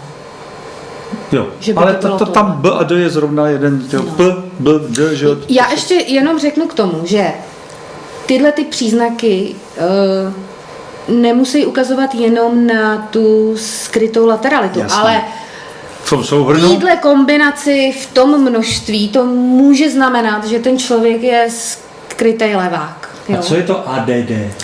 ADHD, víš, ADD to je takový to, že jsi jako mimo. Takový to prostě... ADD? Vlastně, že ty... No. A pomalej chápe a učí se. To prostě, to je jasný, prostě ti to nechodí po těch drahách. Rozumím, hlavně chceš po ty kytičkovaný hemisféře věci, které... Autoservis, kytinářství, no. Fyzicky nešikovnější můžou být. Protože vlastně to dělají tou druhou rukou, než to mají dělat, takže můžou působit nešikovně. Jo. Zakopává. I na rovném povrchu. No. To nevím, Honzo, to ještě máš, nebo už to nemáš? Já jsem to neměl. Ne? Honzo, tak co to budeš mít? Takže zakopává, No, řekli bychom škobrtá. Škobrtá, ale i na rovném povrchu. No já tomu rozumím, to právě myslím, že škobrtá na rovném povrchu, že to je škobrtání. No. Že když zakopává, tak musí o něco, ale když škobrtá, Jo. tak tam není ta překážka a on škobrtá. Tak já to předělám na škobrtání. Tak. Sklony k alergiím. To je... A to je hodně. To je hodně. Alergiků je fůra. A tak ono těch možností, kde chytit alergii, nebo jakým způsobem se začne. Ano. Ale v každém případě ta alergie je vlastně neprojevená ta energie, Ano. protože když jsem levák a snažím se to projevovat tou pravou, tak to prostě nejde ven. Nejde. A tím pádem vlastně ten organismus to otočí proti sobě. Ano. Alergie. Tak to je jedna z těch věcí, kterou ještě trošku mám, ale Prosím tě, že jako, že má nosní dutiny? ne, nebo co to je? potíže s nosníma dutinama. Aha, já myslel, že nosní dutina už je jako signál No, potíže leváka. jako- Tak nemáš nosní dutiny. Jako trvalé chronické potíže s nosníma dutinama. Ty jsou velmi nepříjemné. Ty jsou velmi nepříjemné. No, nesnášenlivost laktózy. Celkově tím, jak vlastně používá se ten organismus úplně v rozporu s jeho nastavením, tak to má vlastně Jasně. vliv úplně všude. Takže mají i ty lidi slabší imunitní systém. No. Napětí v dolní čelisti. V dolní. V dolní. Jo, tohleto. Hele, to souvisí vlastně s tou alergií, s tou neprojevenou Rozumím, energií. protože ta brada, to je přece výraz toho. Ale napětí v dolní čelisti Já vím, ale to potřebuji bradu. se projevuje dvouma způsobama. Ano? Buď. Skřípání zubů v noci. Rozumím. No. Safra to náš syn A skřípal. rovnátka. Co rovnátka? No, protože jako oni mají to, tak vlastně si ty zuby jako Jo, takhle, drtěj, že si vykřiví zuby. Takže vlastně mají, jako velmi často ty lidi mají rovnátka. Ajajajajaj. No. Nekvalitní spánek. Nekvalitní Já spánek. to je tak zoufalý život, já se na to nemůžu škoukat. Ale už aspoň víš, jako proč jsem říkala, že jsem ten život jako... Nekvalitní spánek, No. každou noc nekvalitní, jenom jo. proto, že Jo. nemůžeš projevit. Jo, hele, prostě lidi vždycky říkají, když jako si připustějí, že jsou leváci, říká, já jsem se Konec jsem se krásně vyspal konečně. No. Příbor krájení. No, to je vtipný. To je taky další jako systémová věc, že nůž je v pravý ruce. No a jako proč? A proč? Protože meč je v pravé ruce, No, protože No. pero je v pravé ruce a protože Tak, nůž takže- je ta síla, když to je jenom takový to přidržováníčko, ta vidlička. no. Takže projevuje se to tím, že vlastně ty děti si nechtějí třeba krájet jídlo. Nechtějí si krájet to Aha. maso a chtějí, aby jim to maminka nakrájela, protože do ty ženské ruky ten nůž nepatří. A třeba já jsem to dělala tak, nevěděla jsem to, že jsem si to nakrájela a šup vidličku do pravé ruky a jedla jsem vidličkou v pravé ruce. Vidíš, to je to aspoň trošku kompenzoval. No, sklony k hudbě. Co to je sklony k hudbě? Ty lidi prostě rádi poslouchají hudbu a dokonce je To i... má hodně lidí, ne? To. ale, Jako nějak ale nápadně. dělají i aktivně. Aha. A třeba jedním z těch příznaků, že v pubertě ty děti jako mají tendence poslouchat hlasitou hudbu, protože jim to harmonizuje ten nesoulad, který tam mají. Takže pokud vaše děti poslouchají... A dokonce to i působí tak, že když to dělají, takže ty následky nejsou tak velký pak. Jasně, je to dobrý, aby to... Jo. Takže někdy, prosím vás, rodiče, když vaše děti v pubertě chtějí poslouchat hlasitou hudbu, tak pozor, možná mají přehozenou tu lateralitu. Telefon v levé ruce. No, to je taky. To já taky někdy mám, ale já to střídám. No, ale tam to je třeba, když jako fakt se soustředíš na nějaký hovor a máš něco jako Jo, složitějšího a potřebuješ to domluvit jako, a teď potřebuješ u toho přemýšlet, no tak si vlastně dáš ten stimul Na tu jako dominantnější, jako... tak, aby se to... Jo, Jo. protože to není zakázaný mít telefon v levý. No to není, v autě ano, ale jinak to zakázané. No, tak. Hodinky na pravé ruce. Aha. No nemám nic. No, že vlastně lidi nechtějí mít hodinky na levý ruce. Protože proč se říká, že máš mít hodinky na levý ruce? Protože máš vlastně energii, když si představíš jako krev, která ti proudí, tak ti proudí v tomto směru. Ano. A když tam dáš něco, co to přetne, tak to může být nepříjemný. Takže proto se říká, že vlastně i snubní prstínek, i hodinky, že prostě je dobrý to mít na levý ruce. No, ale ne pro leváka. Takže leváci si často nechtějí nosit hodinky, anebo si je dávají na pravou ruku. Jo. Tak, chybí spontánnost a pohotovost. taková klasická ukázka je, že se s někým prostě jako dohaduješ a teď nemůžeš se jako vlastně nemáš ty argumenty. Jo, a jakoby. A pak přijdeš domů a teď ti to jako jede v ty hlavě a za půl hodiny řekneš a měl jsem mu říct tohle. Jo. Říká se, že mu to tam šrotuje. No. Šrotuje to v té hlavě. No. Rozumím. A neprojevuje svoji sílu, tudíž často Šikana. může podléhat šikaně. Šikana, no. To je A ještě jsou nějaký další? Ne, ještě jsou. Jo. Tak můžeme další Tohle zprávu. máme, to vidíme. Tak. Vyhýbá se konfliktům fyzickým. Ano, rozumím. To třeba u chlapů, to jsou jako, že prostě než aby udělal tak prostě, víš, jako tohle a tamto a okecáte, jako jo, že vlastně, jo, protože vnímá, že vlastně nemá tu energii, že je slabší. Jo. Zájem o bojové sporty, kompenzace, logická. Kompenzace? No. Ano. Role oběti a generála. To je obecně vlastně skrytej levák. Tím, že má ten nesoulad mozkový a nepoužívá to tělo tak, jak má, tak vlastně není ve svém středu. On prostě je buď to tam, anebo tam. Takže já třeba jsem slýchala na těch seminářích, jak jsem chodila, jak jsem přišla na to, tak jsem slýchala. Seš v oběti, máš všecko pod kontrolou a seš v mužské energii. Jo, že prostě nejseš v ženské energii. Ano. Takže oběť je takový ten člověk, co vlastně uznává, že je slabší a prostě sám sebe staví na poslední místo. Prostě je to oběť. A ten generál, ten je tam tak, že vlastně v momentě, kdy tyhle ty lidi se dostanou do nějaký vůdčí role, tak jsou zase tvrdý. Jo, protože ta kompenzace. Když máš tu jinovou ženskou energii, nutíš, aby ona byla ta vůdčí, tak ona je tvrdá. On tam není taková ta přirozená síla, ale je to tvrdý. Tak, stále počítá, no, to jsme se bavili o tom. Jo. Důvodem je to, že vlastně ten člověk cítí, že je něco blbě. Tak nějakou jistotu. Jistotu, no. Cokoliv. No. Schody, kroky. Teď mě psal nějaký pán, že sčítá RZky na autě. Jo.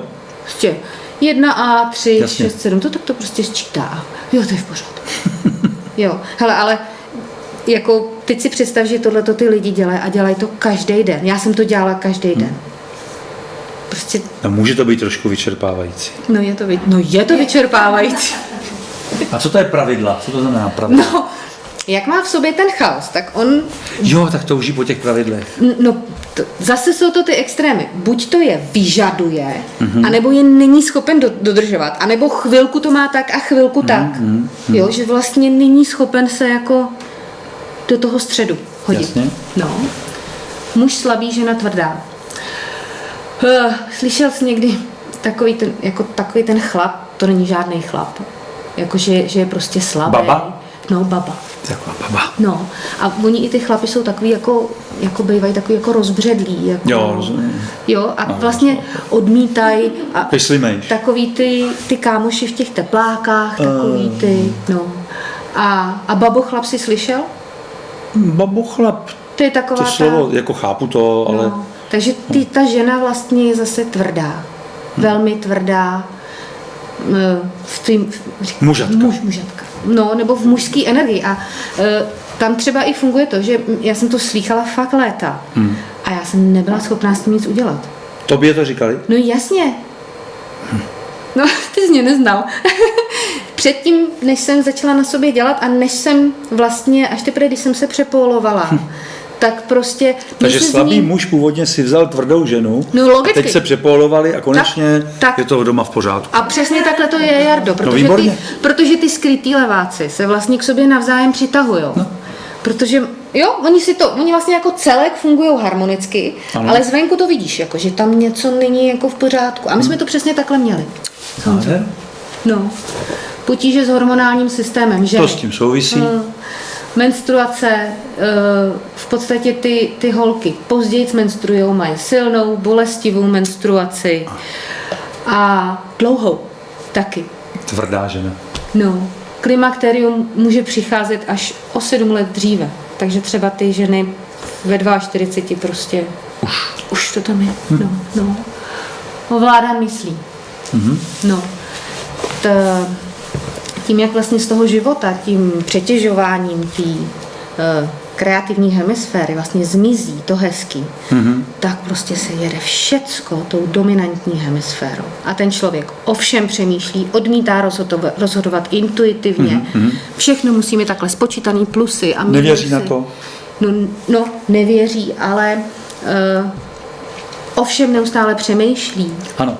A tím, že vlastně rozhoduje tou myslí a ne tím srdcem, tak vlastně může se dostávat do velmi nepříjemných jako životních situací, protože nejde po své cestě. No. Jasně. Mimo přítomný okamžik. Bezděčná nepřítomnost. Takže těm lidem se může stávat, mně se to stávalo, když jsem třeba kreslila 3D výkresy geodetický, tak vlastně jsem u toho počítače skončila v této pozici. Protože... Vypadá dobře. Udělej to ještě jednou. Teď jsi udělala chameleona, víš? Jak chameleon, tak jako zůstane, tak no, jako v té... Jaký... Jo, protože tím, jak tam ten mozek přetěžuješ, tak jako mozek spotřebovává obrovské množství energie. Vlastně. Jo. No, třetinu celé energie. A tím, jak ho tam vaříš, tak vlastně spotřebováváš velké množství energie a tak on vypíná prostě a teď kreslíš něco složitýho, nebo já jsem dělala něco složitýho a prostě jsem skončila a zjistila jsem, že vlastně vůbec nevím, kolik je hodin, nevím, jestli svítí slunce nebo prší, ano. Že ten mozek vlastně vyhodil všechny ty ostatní věmy, aby tohle to zvládal. No. Stále hledám mnoho kurzů. No, tak to já vždycky... Kolik jsi měla těch kurzů, jsi říkala? Hele, Jardo, dost, ale já vždycky z legrace říkám, že kdybych si tenhle kurz udělala jako první, tak jsem si minimálně půlku peněz ušetřila. Jo, že tam je to způsobený tím, že ten člověk vnitřně nějak cítí, že je prostě něco blbě. Něco a teď prostě zkouší a teď ještě tím, jak to tělo používá furt obráceně, tak vlastně nabere ty informace do ty hlavy. On to ví, že prostě jako uvolní se do ženskosti. No, prostě, buď žena. No, tak jako to jsem slýchávala, ale jako... Mně to povídej. No, tak. A... Nedýchá. No hele, to... Počkej, nedýchá. No nedýchá, třeba, víš, jaký je rozdíl jako, mezi... že ten se dýchá, nebo že nedýchá? Hele, já ti ukážu, jak se krájí chleba. Ukáž. Já ti ukážu, jak Je, že přitom nedýchá. No, krájí chleba levák. Levák, ukáž. Fakt levák, jako jo.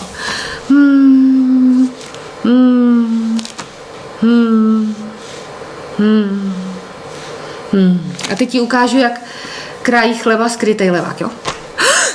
1, 2, 3, 4, 5, doprčit tenhle poslední kousek je zas velký. Jo, to je, takhle to vypadá. No. Dobrý je to, jak to ukazuješ, protože i tak si člověk uvědomuje, že zná takový lidi. No. Který takhle... No. A teď prostě dáváš nádobí do myčky a jako, ježiš, vlastně furt jako spěcháš. Dáš tam chleba jako, místo toho. No, místo toho tam dáš. Nakrájený. No. No. Vy jste museli tam mít takový problémy doma, Honzo. Chleba. Hele, ale chleba v myčce. To právě je sranda, že my jsme to měli oba, tak nám to přišlo normální. Hele, víš co, ono to připadá legračně, ale fakt spousta těch lidí vlastně tohle všecko, i když to čtou, tak vlastně oni si říkají, ty, ale já jsem si fakt myslel, že to je normální, že to mají všichni. No jasně. Jo, já jsem to někde vyvěsila, tyhle ty příznaky na svém webu. A nějaká paní mi k tomu napsala, že to je strašně fikaný napsat tam tyhle věci, protože tohle mají všichni. No jo, paní si to tak myslela. No. Znám spoustu lidí, kteří třeba řeknou, hele, já mám 1. Jo, nebo 2. No.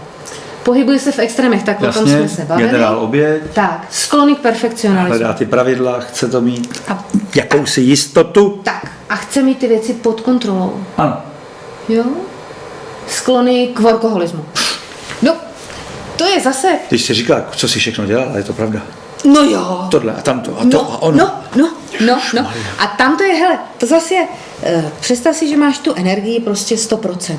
Jo, a teď tím, jak to tělo používáš v obráceně, tak jsi na 80%.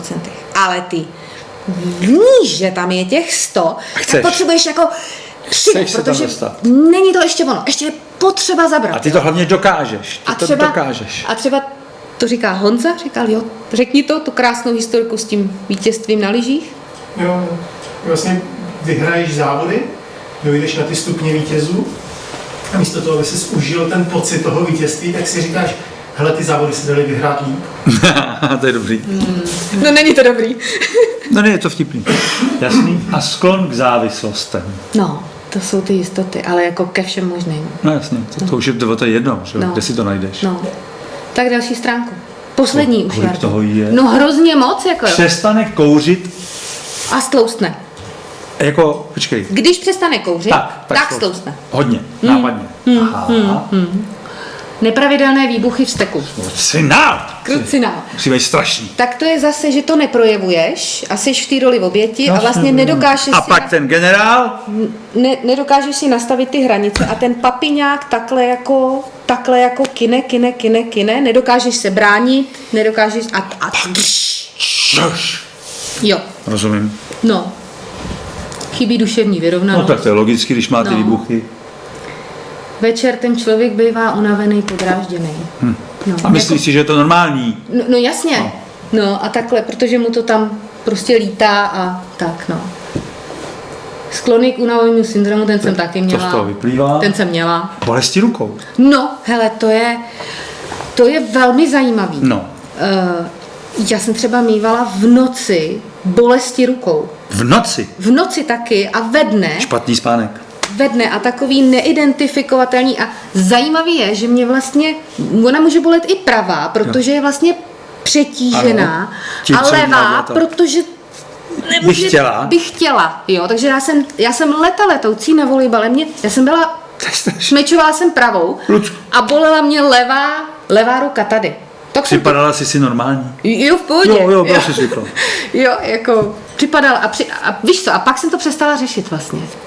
Já jsem prostě řekla, To už se, tak to tak to už mám. se blížilo totiž. Tak to tak mám. Tak. Jo, a myslím si, že se spoustou těch věcí vlastně ty lidi řeknou, to už mám tak dlouho, že prostě ani... Tak je zvyklý. Tak to tak je, no. Jasný. Nesymetrické tělo. Jak si jo? Hele, to je tohle, jako jo. Ukáž. Takhle. No, Ježišmane. no, prostě a velmi často oni to napravujou, ty maséři ale to nejde. a dělají ty korekce. A tam v podstatě, a teď ještě většinou to je tak, že ta strana, která vlastně ta levá, která není projevovaná, tak ona se chce vlastně zviditelnit. Takže oni tím, že to rovnají zpátky, tak tomu jako nepomáhá. Jasně. A v momentě, kdy se člověk přepoluje, tak se to samo srovná. Výborně. No. Častější infarkt, myomem cysty, no. Fuj, no. Tak. Nedůvěřuje vlastním pocitům a intuici. Teď tady jsou takové věci, které Rozumím, jsou... chce ty pravidla, chce to tam dohonit. No ale hlavně v tom kytinářství tam nic nemá, Ne, že nic jo? tam není. Nic tam není. Nevěřím. Tohle to jsou fakt jako věci, které jsou takový, jako fakt o tom emočním. Rozumím. Jo, no, má Nízké nízký sebevědomí. Víš, prostě vlastně všecko dělám blbě. Mouchy sněste si. A hlavně jako ani jsem to nevyhrál tak hezky. No. Ne, nikdy to není. Mohlo to být není. lepší. Vždycky to mohlo. Mohlo to být lepší. Mohlo to být lepší.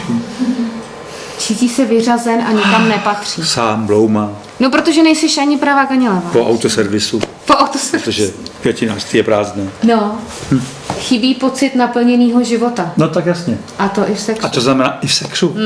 Honzo? Chyběl pocit? A teď?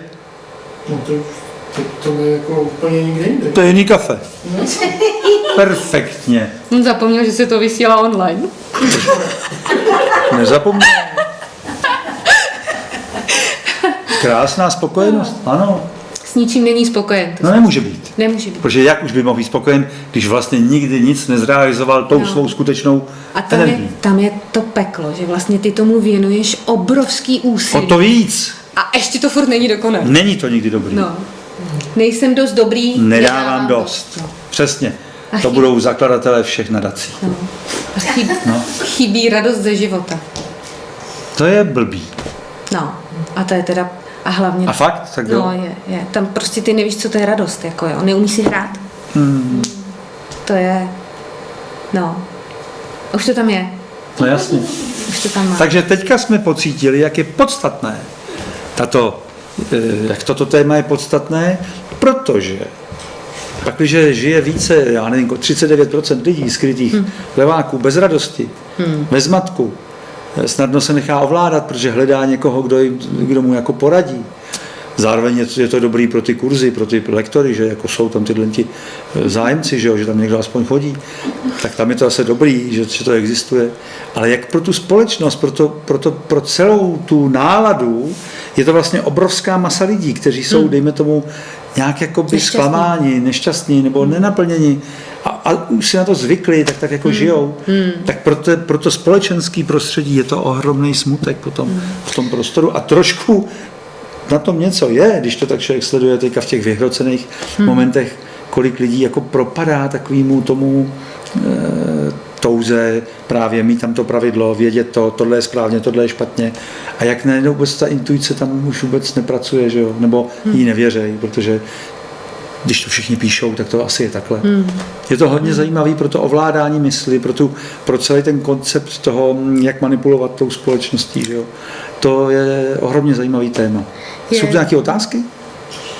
Ne, jen tak jako se ptám, jestli chodí.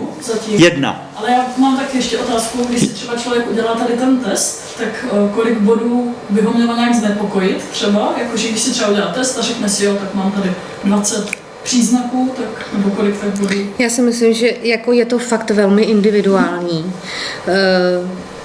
Nicméně dá se říct, že pokud si člověk najde tak jako v půlce, tak o tom může uvažovat. Že to tak může být, ale já si spíš myslím, že nejde o to počítání. Samozřejmě, že většina skrytých leváků se zeptá na to číslo. Ano. Kolik teda přesně? Věro? Už se to budou adeptkou. Ale jde jako o to, jak se ho to vlastně dotýká. Ano. To téma. Jako vnitřně. Jasně, jo, prostě... jestli tam něco rezonuje. No, ale může to rezonovat i úplným odmítnutím, že? Jako, to si myslím taky ne, takový to je blbost. Jako většinou, jako když se většinou přečtou tyhle ty příznaky, tak tam zůstane jako několik lidí jako a úplně přestanou jako komunikovat, jo. Jo, prostě teď tím to tam jede v ty hlavě a úplně já s ním mám jako jaký mám velký pochopení, no protože já jsem vypadala podobně. Jo. No. Já bych ještě teďko bych ukázala jedno cvičení. Pojď. Takže tady máme jednu otázku. Dobře, jestli se bude k tomu ještě hodit, pojďme. Dobrý večer, super téma. Syn je rukou a nohou levák, oko má jako pravák. Oficiální diagnóza je skřížená lateralita. Můžete mi k tomu něco povědět? Jo, hezký téma. Děkuji moc za otázku. To bych o tom mluvila, i kdyby se nikdo nezeptal, ale tak se zeptáme. Tak, ty jsi to vlastně, Jardo, na to už odpověděl.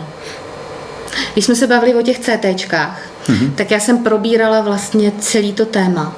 Ty skřížený laterality, ty testy, jak oni to dělají. Tak, oni tam přijdou lidi a oni se jich zeptají, jestli jsou praváci nebo leváci. A vlastně je otestují.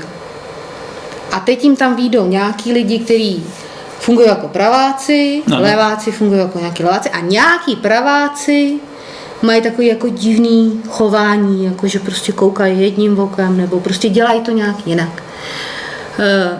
Nenašla jsem nikde žádnou studii, která by hovořila o tom, že to je fyziologicky dáno tím, že mají ty šňůrky, ty nervy jako postrkaný nějak v obráceně. Takže skřížená lateralita a ambidextrie jsou... ambidextrie je takový to, že říkají, že není ani pravák, ani levák, že vlastně má ty ruce stejně. Tak je způsob chování a v 90% se jedná o vyrovnávání se s tím, že ten člověk nežije svoji správnou lateralitu. Jo, takže to je, já jako to nechci vůbec zatracovat, protože vůbec termín skřížená lateralita a ambidextrie v určitým období tady dali vlastně otevřít tomu, že to vlastně někdo může mít i jinak, že nemusí být všichni praváci. Jasně. Takže já to beru jako takový jako mezikrok, který pomohl tomu, aby se vlastně s tím začalo vědělo, že to může být jinak. No, ale rozhodně se nejedná o speciální druh lidí, skřížená lateralita a spíš bych opravdu 90% lidí se skříženou lateralitou jsou skrytí leváci. Prostě těm vědcům tam jako vypadávaly nějaký, prostě tam nepasovaly některé ty výsledky, tak to vyřešili tak, že vytvořili šuplík skřížená lateralita. Nový šuplík. Takže myslím, že tazatel už tady dostává odpovědi během celého večera. Kdyby nějaké otázky, kampa@divadlokampa.cz, pište, můžeme si je tady takhle promlskat, ty dotazy. Takže tohle, co teď mám zatáhnout, nebo ještě budeš pouštět?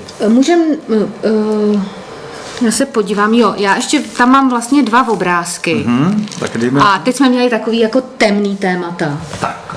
A teď máme jako ty přínosy toho, když teda člověk jako zjistí si, že opravdu je levák, protože tohle to jsou jenom příznaky, ale vlastně je k tomu asi 40 různých testů, kde vlastně se nechává ta inteligence toho těla jakoby projevit, a když člověk absolvuje celý ten balík těch testů, tak pak sám si přijde na to, prostě to je neudržitelné, přijde si sám na to, jestli je pravák nebo je levák, podle toho, jak mu samozřejmě, že všechny testy nevyjdou nikdy jako jednostranně, ale z toho balíku je schopen sám si zjistit, jestli teda je pravák nebo levák.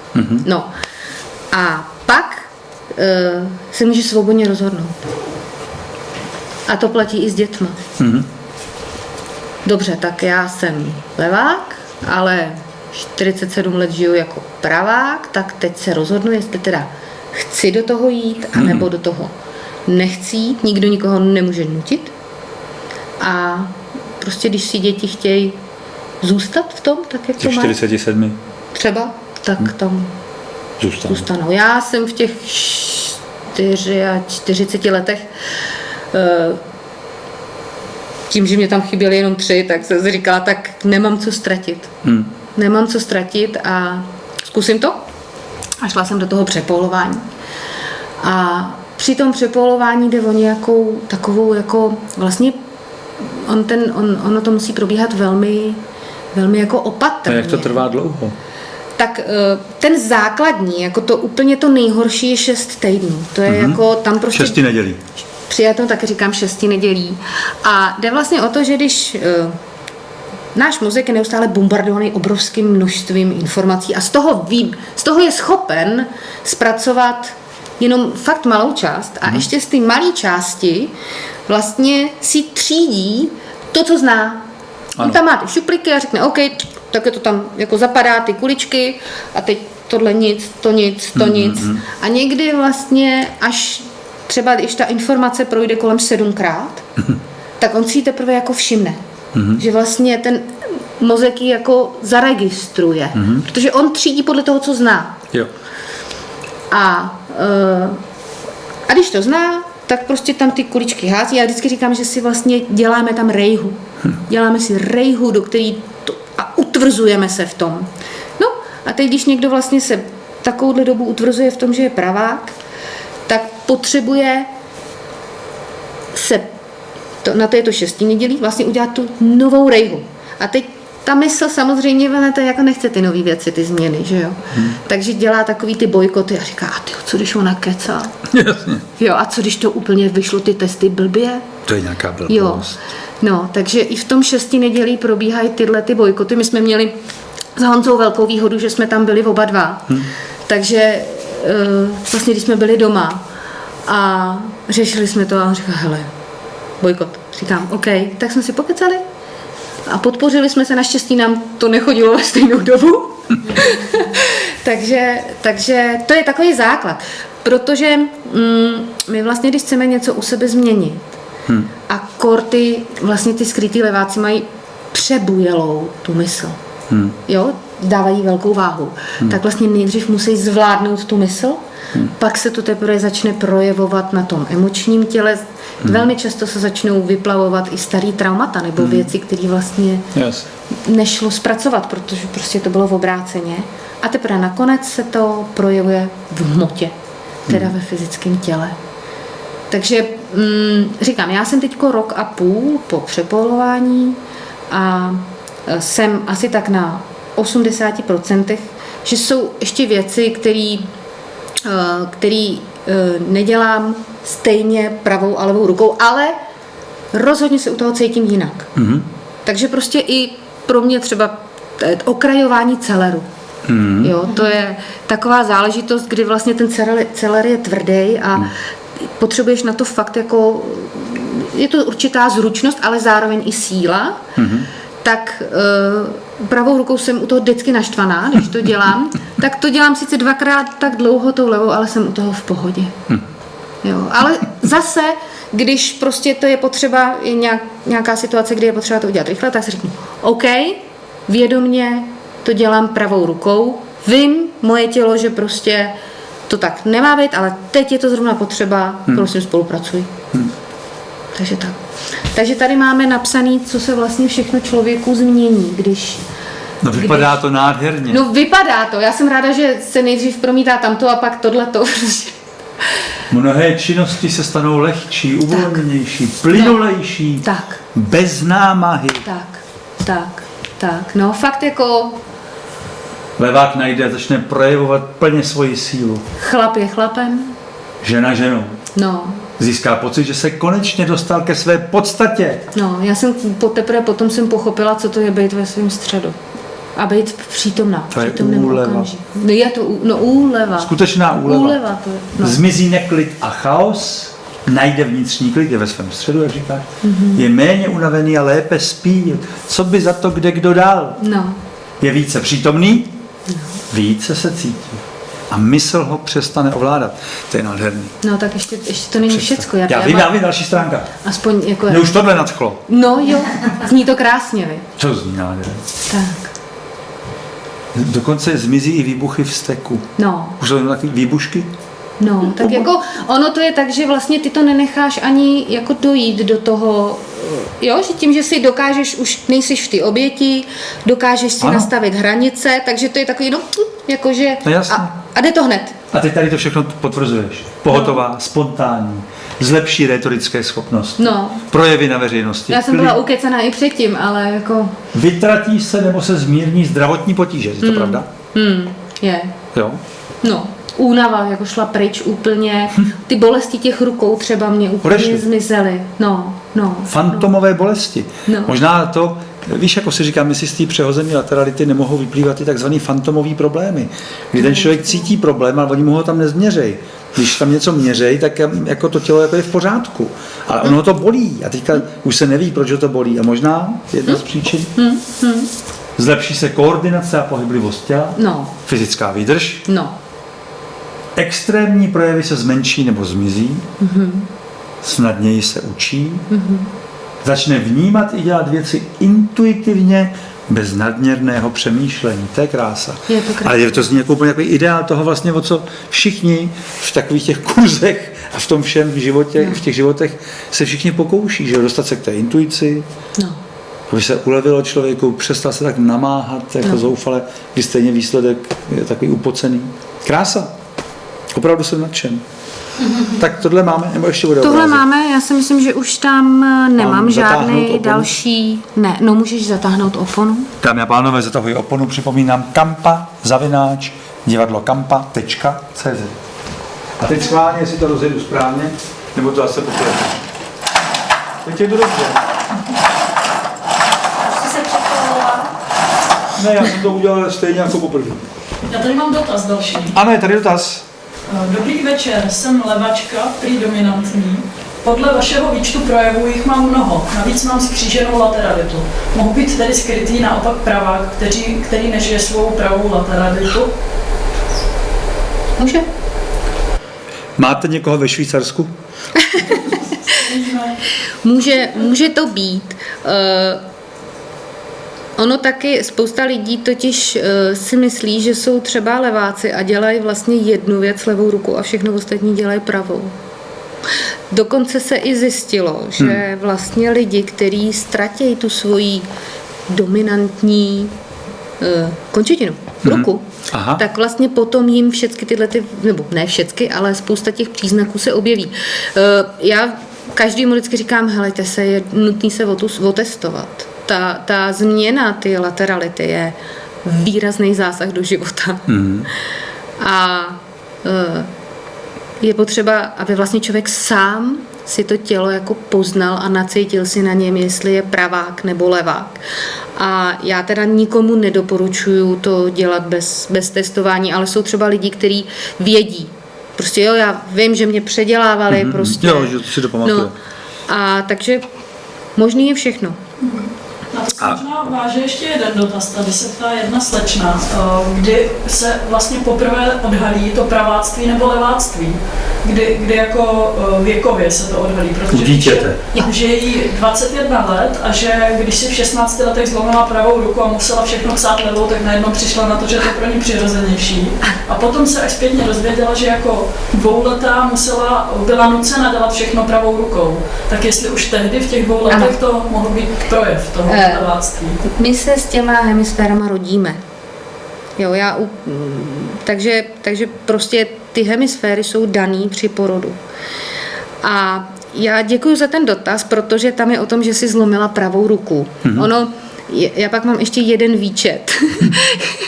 Fakt je to hodně. Kde jsou vlastně daný po jednotlivých jako věkách, co se kde projevuje. Fakt? A do 25 let jsou to zranění na pravé ruce, na pravé straně těla. A po 25 se to převrací a naopak ty zranění, oni tomu říkají nějak první lékařský věk a druhý lékařský věk. Takže vlastně u těch skrytých leváků do 25 let jsou zranění na pravé straně těla a potom na levé straně těla většinou. Takže může to tak být a já se teda ještě si toho zrovna teda chopím, jak se vlastně stát skrytým levákem. No ne, já bych ještě se tě zeptal, kam se může obrátit, když chce ten test, nebo jestli je nějaká stránka tvoje nebo něčí? Já mám stránky www.spravnalateralita.cz a dohromady, spravnalateralita.cz a děláme semináře několika denní, kde vlastně ty lidi si naberou ty informace a jsou tam plně otestovaný a vlastně si tam sami přijdou na to, jak to mají. Občas mě lidi jako píšou, jestli jim to nemůžu poslat jako mailem, ty testy, ale to se prostě nedá dělat, protože člověk sám sebe podvede. Přesně tak. A hlavně třeba na spoustu těch cvičení je potřeba mít muže a ženu. A nebo mít 2 muže, a nebo mít třeba i 4 lidi. Že prostě se to dělá ve skupině. Ty jsi chtěla udělat nějaký? No to jsem chtěla udělat. No. To udělám. A takže Karl dělá testy v Německu a v Rakousku 2krát ročně, nebo dělá ty semináře a já je teďko tady začínám je nabízet a tam se dá vlastně otestovat kompletně. Ještě tam nebyl člověk, jako který by řekl, já nevím. Měla jsem tam třeba 74letýho pána. Ne. No a to bylo fakt krásný, protože my jsme jako dobrý přátelé s Vlastíkem. A to fakt jsme jako na konci jsme plakali, protože to bylo fakt dojemný, kdy on říkal, a já se prostě celý život tak dřu a teď prostě to bylo tak dojemný. Jako, to... A takže na věku nezáleží. Ale já se teda ještě vrátím těm 2 letům. Jak se vůbec člověk stane skrytým levákem? Ty jsi mluvil o tom, že ten věk toho přeučování, prostě přivázaná levá ruka takhle k židli, tak to už tady nemáme. Ale my máme v tom morfickém poli, prostě ta informace je uložená o tom, že a tím, že se tam ukládala staletí, tak prostě to tam je uložený. A děti vlastně do 4 let se učí zejména okoukávání. Pro ně vlastně ty rodiče jsou větší, anebo ty lidi okolo jsou větší autoritou, než on sám od sebe. A skutečně to je tak, že poprvé, když to dítě vezme tužku do ruky, tak ji vezme správně. Ale pokud jsou to vnímavý a chytrý děti, který se fakt, a to většina těch dětí je, tak se takhle kouknou, jo, já si tam vezmu kámen, dej si to do levý a říkají, mamka takhle, fik, a už to tam nikdy nedají. Mě nikdy nikdo nepřeučoval. Nikdy, já si vůbec nepamatuju. Takže to je úplně jako tajemný. Není to tajemný. Ne, je to tajemný v tom, že právě Samo. Ten člověk sám sebe přeučí tím, že pozoruje něco Tak. a přizpůsobuje se jakoby tomu pravostrannému Tak. prostředí. A teď ještě vem si tu paradoxní situaci, že máš rodiče, kteří jsou oba dva skrytý leváci. No jasně, já jsem si to právě už začal představovat. A teď to dítě, který samozřejmě ještě není sešrotovaný tím systémem a vnímá energeticky to, co oni dělají a říká, jo hele, taťka sice má tu sílu v ty levý ruce, ale dělá to pravou. Aha, tak já to budu dělat taky tak. Jo? Takže některé ty děti si to prosadí, že jsou jako, prostě pro ně je to tak nepříjemný, že si prosadí tu levorukost. Ale 39% ne. Zatím. A některý Po vlastně dnešním pořadu. některý to vlastně třeba i vědí, že jsou leváci, ale prostě netušej, že No se ne, těch tak ona všech třeba ta věcí myš můžou na zbavit. počítači, že jo, takhle na tu pravou No, ruku. ale to myši jsou na levou ruku. No ne, ale ale ta myš, když ji máš u rodičů, No, tu, co je tak, doma, tak tak. ta je na tu pravou. Tak, no, jo, a já nevím, no. jaký ještě věci se tak jako... Hele, klávesnice je vůbec jako Klávesnice. pravácká věc, úplně strašně moc čištění zubů, jo. A teď už jen ten příbor. Žice, nůž, vidlička. My u nás máme žice, nůž.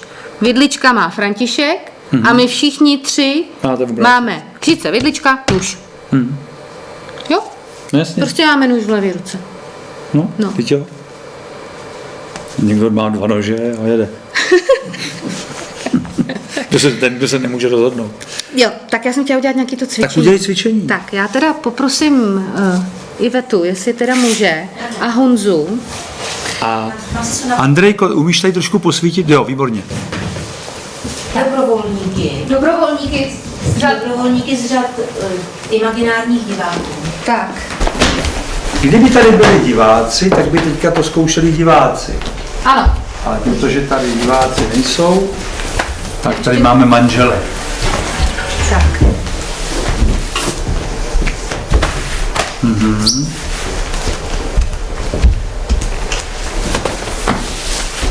Já bych ti pomohla. Dobrý, už to nevím co. Tak, já si zůstanu tady, aby mě bylo slyšet z mikrofonu. On ten mikrofon je ještě jeden, takže to bude snímat. Pojďte sem ke mně. A já vám představím, kdo je kdo. Takže Honza je fyzický tělo. Naše fyzické tělo. Ano? Jo? Iveta je emoční tělo. Ano, to je pravda. A tak. A já si vezmu brejle a budu mentální tělo. Tak.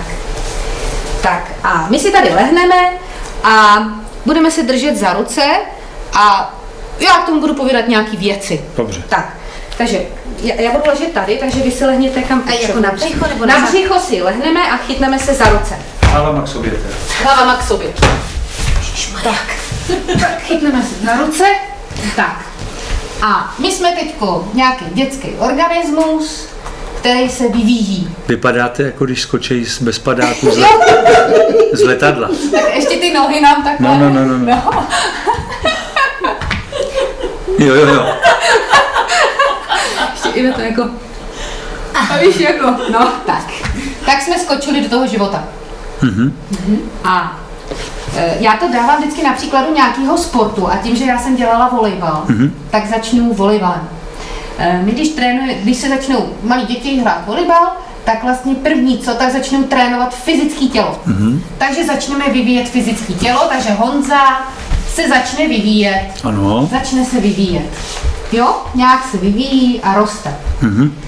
A pak v tom zjistí, trenéři říkají, oni jsou šikovní, fyzicky už umějí běhat, házet tím míčem, tak začneme je učit taktiku. Ano. Začneme trénovat mentální tělo. Ano. A to jsem já. Takže řešíme, díváme se na soupeře, kde stojí a kde má jaký díry, kde stojí špatně a házím to ne na lidi, ale prostě do děr. Takže trénuju mentální tělo. No a co já? Časem to nestačí. A teď ty trenéři zjistí, že vlastně je potřeba, aby to ty děti uměly takzvaně prodat. Ano. Aby prostě, když vedou, tak aby prostě nezačali a vlastně neprohráli a naopak, když prohrávají, tak aby řekli, ne, to je v pohodě, to dáme, to zvládneme. tak začnou trénovat to emoční tělo. Je, Takže dobře, už mě to tady... už ti to vadilo, viď? Už bys chtěla, že jo? Už ti to chybělo, no. Já to teďko tady ukazuju odděleně, ale ono to vlastně funguje jako, Jasně. jo. A třeba teď vám ukážu, já si rejpnu, teď vám ukážu naše tradiční školství, který Ano. vlastně dělá tohle, jenom tohleto, trošku tohle a tohle nic. No nic, taky na co tam? Jo. Já pláču, já Tak. jsem smutná. Ty jsi smutná, no. Takže můžeme zase vyvíjíme dál fyzické tělo a emoční tělo a vidíte, že to může to jít prostě do nekonečna. Ano. Tak to funguje vývoj. No a teď se podíváme, jak to funguje u někoho, kdo nežije tu správnou lateralitu. Tak. Tak, Honzo, prosím tě, otoč se a dej sem. Ne, počkej, takhle, my tě teď lehni si na záda a my si zase jdeme dolů No to snad není možný. a teď si takhle chytneme za nohy. Tohle. Tak jo, používáme fyzické tělo v rozporu s jeho nastavením. Já to chápu. No, Já to vidím, co se tady děje. no, takže my teďko se začneme vyvíjet, fyzické tělo vyvíjí se, Emoční taky má? no, Jenomže teď se nemůže vyvíjet. a my teď jako, Perlo. jo, a teď se prostě dostaneš do nějaký, a vlastně furt řešíš, jako, jo, Jsme na to vylezli.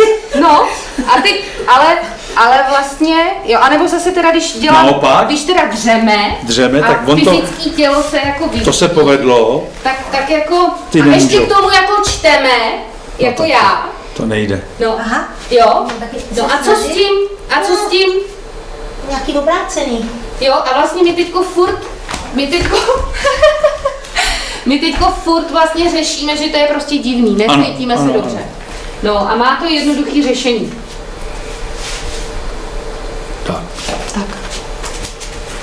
A teď vlastně všechno to, co ten člověk jako nabral, tak vlastně se to, najednou si to sedne Projev. a projeví se to. Takže A může se tančit. a může se tančit, no, takže... jo, a ta radost tam je, víš? Ano. Že už máš tu hlavu nahoře. Tak, takže já vám děkuji. Taky děkuji. Děkujeme. Tak to je jenom taková praktická ukázka toho, jak... Jasně, ale člověk si to může hned jak si představit v té plné síle toho nedorozumění. Pač ty šmodrchance v tom mozku si tak jako představovat trošku můžeme, ale obtížněji. Teď jsi mi nahrál krásně, jak řekl ten šmodrchanec, protože i tímhletím tématem se zabývá ještě jedna německá univerzitní profesorka Barbara Sattler a napsala knížku, která se jmenuje Uzel v mozku. No tak já si to myslím. To je prostě bychle, kde ona spoustu těchto věcí jako popisuje. A takže jsi to řekl přesně. Uzel v mozku. Hele, a co je na tom takového, jak jsi říkala, že by to mohlo pobuřovat někoho? Protože si prostě myslí, že pravá hemisféra levá jsou Jo. daný Jo. a není to tak, že by byli, Jo.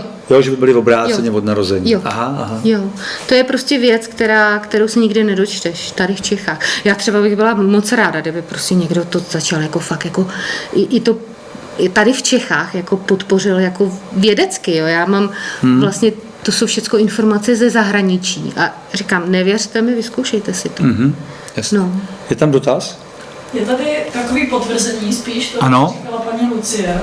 Dobrý den, na střední škole se mě ptali, zda nejsem přeučený levák, protože jsem v prvních ve čtyřmístných číslech provazovala ty dvě čísla uprostřed. Taky jsem měla úraz v 19, pravý kotník, ve 24 letech pravý kotník, v 31 letech pravé koleno. Nyní je mi 33 let, zjistila jsem, že poslední 2 roky více používám levou ruku při úklidu. A naopak se mi zhoršuje průběh menstruace, začala jsem pocitovat, že se mi nejde učit, nejsem soustředěná, horší psychické stavy. Ptala jsem se rodičů, ale prý jsem odmala pravák. Přesto mi to láme hlavu. Můžu být skrytý levák? No. Jo. Otestovat, vyzkoušet. Určitě. Tam opravdu ty rodiče si toho vlastně vůbec nemusí všimnout. Toho prvního momentu, kdy to dítě to vezme do ty levé ruky, tak oni to vůbec nemusí vlastně zaregistrovat. No jasně. Jo. No. Takže je to vtipný, ale oni se vlastně tím nastavením ty společnosti se vlastně ty skrytí leváci jako tvoří samovolně. Ano, to je právě, to jsem říkal, to je to tajemný.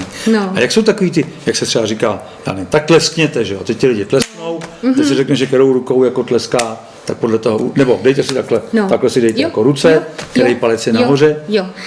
Tam těch testů vlastně to jsou takový ty standardní testy, které se používají u malých dětí. Tam můžou fungovat. Má to, z mýho pohledu to má jeden velký háček. A to je to, že když jim půlka vyjde tak a půlka tak oni řeknou, ono to není jasný leváctví, tak mu to dejte do pravé ruky. A přitom vlastně by to nemělo být takhle dělaný, protože to dítě vlastně v sobě, to, že to dělá něco tak a něco tak je otázka rozporu toho, co vlastně cítí a co vidí okolo. A spousta těch dětí vlastně nechtějí být jiný, chtějí být jako ty kamarádi, to dělat jako stejně. No. Takže tyhle ty testy to jsou my je taky děláme, ale tam nejde o to. Než to vždycky je někde, se to dá dočíst v nějakém časopise, nebo... Hele, tyhle ty testy jsou jako velmi jednoduchý. Aha. Nebo že stoupněte si a jako spadněte dopředu a kterou nohou jdete. No, takže třeba u tohohle toho, tam nejde o to, která ruka je nahoře, ale která koná. Aha. Jo? Takže tam jde o tohleto. Jo. U tohohle toho já mám levej palec nahoře, ale znám lidi, kteří to drží takhle a říkají, ale já mám levej nahoře. Jo, že prostě to cítí, že ten je nahoře. Ano, rozumím. Jo, i když je to tam, ale nahoře je levej. Jo. Takže v podstatě tyhle ty testy jsou velmi jednoduchý a člověk, který v tom poměrně dlouho je, a teď si jako hlavně najde, jako jak ty testy mají vyjít, tak ta mysl, která by jako fakt jako tu změnu nechtěla, dokáže zázraky. Tak dokáže zázraky, ale třeba pak jsou, co děláme ty testy dál, tak to už prostě nejde. Tam už to tělo se jako projeví. Je velmi zajímavý, že někdy vlastně ty lidi říkají, ale mně to vychází na praváka a všichni okolo vidějí, že to teda jako není. Jo, to je dobrý. No, ale to nejde jako někomu říct, hele, ty jsi skrytý levák. To je prostě, ten člověk se na to fakt musí přijít sám. Jasně, musí to přijmout. Musí si přijít sám, no. To jinak by to nebyla úleva. Nebyla by to úleva, no. Já se chci ještě jako dostat k jednomu tématu a to je vlastně vliv na mužsko-ženskou polaritu. Protože ten je obrovský. Když si představíš, že vlastně svoji mužskou část těla používáš jako ženskou a ženskou se snažíš používat jako mužskou, takže to je opravdu obrovský chaos. I jako jednak pro toho člověka. Samozřejmě to jsou ty vlivy na ten hormonální systém. A vlastně to dělá zmatky i v těch vztazích. Obrovský, tak jak ty jsi říkal, že se ty skrytí leváci přitahují přesně tak. A nemůže to být i v politice? Když ta pravice je vlastně levice a levice je vlastně pravice? Já si myslím, že to je specifický u nás, ne? Tohleto, jako, že se to tak jako... Ne, to dělám jenom takový vtip. Podle toho, jak se to hodí, tak taky je tam nějaká taková skřížená lateralita občas. Hele, máš to prostě tu polaritu, jo? Jako máš to prostě... Co je lepší? Den nebo noc? Co je lepší? Čeho je víc? Stejně. Jo? Muži, ženy. Taky to máš stejně. Máš to vyvážení. A to je právě to, jak ty jsi o tom říkal, že to má vliv na tu společnost. Tak, že vlastně ta převaha těch praváků a vlastně to, že ty leváci nežijou v ty svý plný síle. No právě to je hlavní. Tak to má prostě obrovský vliv na to celý, na tu harmonii, protože to je neharmonie.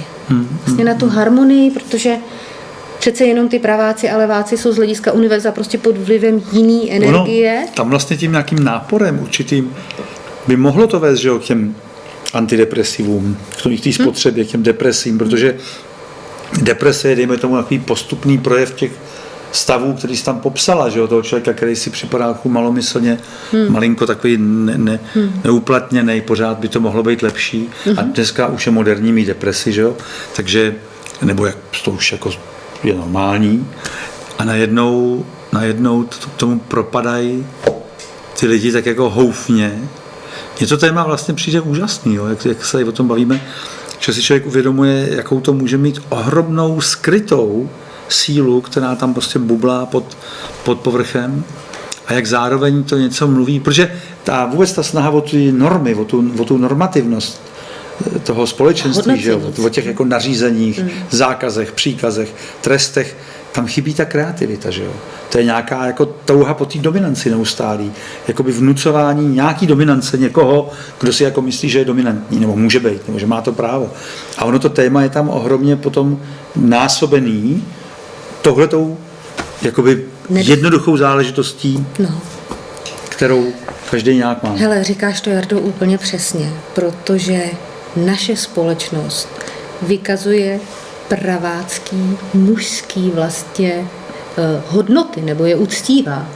Protože vlastně tady nedostatek těch, ty krásy, ty intuice, toho holistického přístupu prostě ze všech stran. Jasně. Jo, takže přesně jak to říkáš, ta společnost opravdu vykazuje to. Oni vždycky říkají, podívejte se na předměty, na vysvědčení, které jsou tam nahoře a které jsou pak až tak dole. No. Jako ty ne tak důležité. No, to jsou ty, co rozvíjejí to fyzické a emoční tělo, tak ty jsou až na Výtvarná, konci. hudební, tělocvik. No. A když tam nemá dobrou známku, tak to nevadí. No a vem si, že to mentální tělo prostě Jede. A pak tam máš jeden na to. No, 1 hodinu týdně, 2 hodiny týdně. No a když jste zlobili, tak nepůjdete na tělocvik. Nepůjdete na tělocvik. No. Budete počítat. Přesně tak, no. Nebo ty, že kolik hodin toho, kolik hodin onoho. Nejenom jak je to na tom vysvědčení, ale ta jako... Výkon. Vlastně jak se to jmenuje, ta hodinová jako ta hodinová stopáž, kolik to dítě musí procházet matematiky, kolik týdně, kolik těch jako předmětů racionálních nějakých. Gramatika, že jo, jaksi hlavní tedy v tom českém jazyce, ta gramatika, ta správnost, ta pravidla a ten sloh je takový jako dobrý, ale ta gramatika, to je ten povinné cviky. Mně se líbí, že zrušili snad ty povinné cviky v tom krasobruslení, ne? Hele, to nevím. Já mám pocit, že to už tam není. Mně jako od té doby, co tam tak jako to, podle mě to jsou nehodnotitelné sporty, tohleto. Ne, jako to... Ale to možná nejsou ani sporty, třeba je to umění. A teď to vůbec nevadí. No. Víš, třeba je to umění. A vidíš, a to je zrovna krásný propojení. Popletlo se to se sportem. No. To jako kdyby někdo známkoval herce, jak recituje, nebo že by on jako dobrý večer, řeknu vám báseň a tam by byla porota 5, 9, 6. Jo. Co by to bylo? Ještě k té mužsko-ženské polaritě. Tam je moc zajímavá věc, která se týká jako partnerského života. Protože on je rozdíl v tom, jestli někoho pohladíte mužskou nebo ženskou rukou a koho hladíte. To je zajímavé. Jako a vůbec milenecký život. Jo.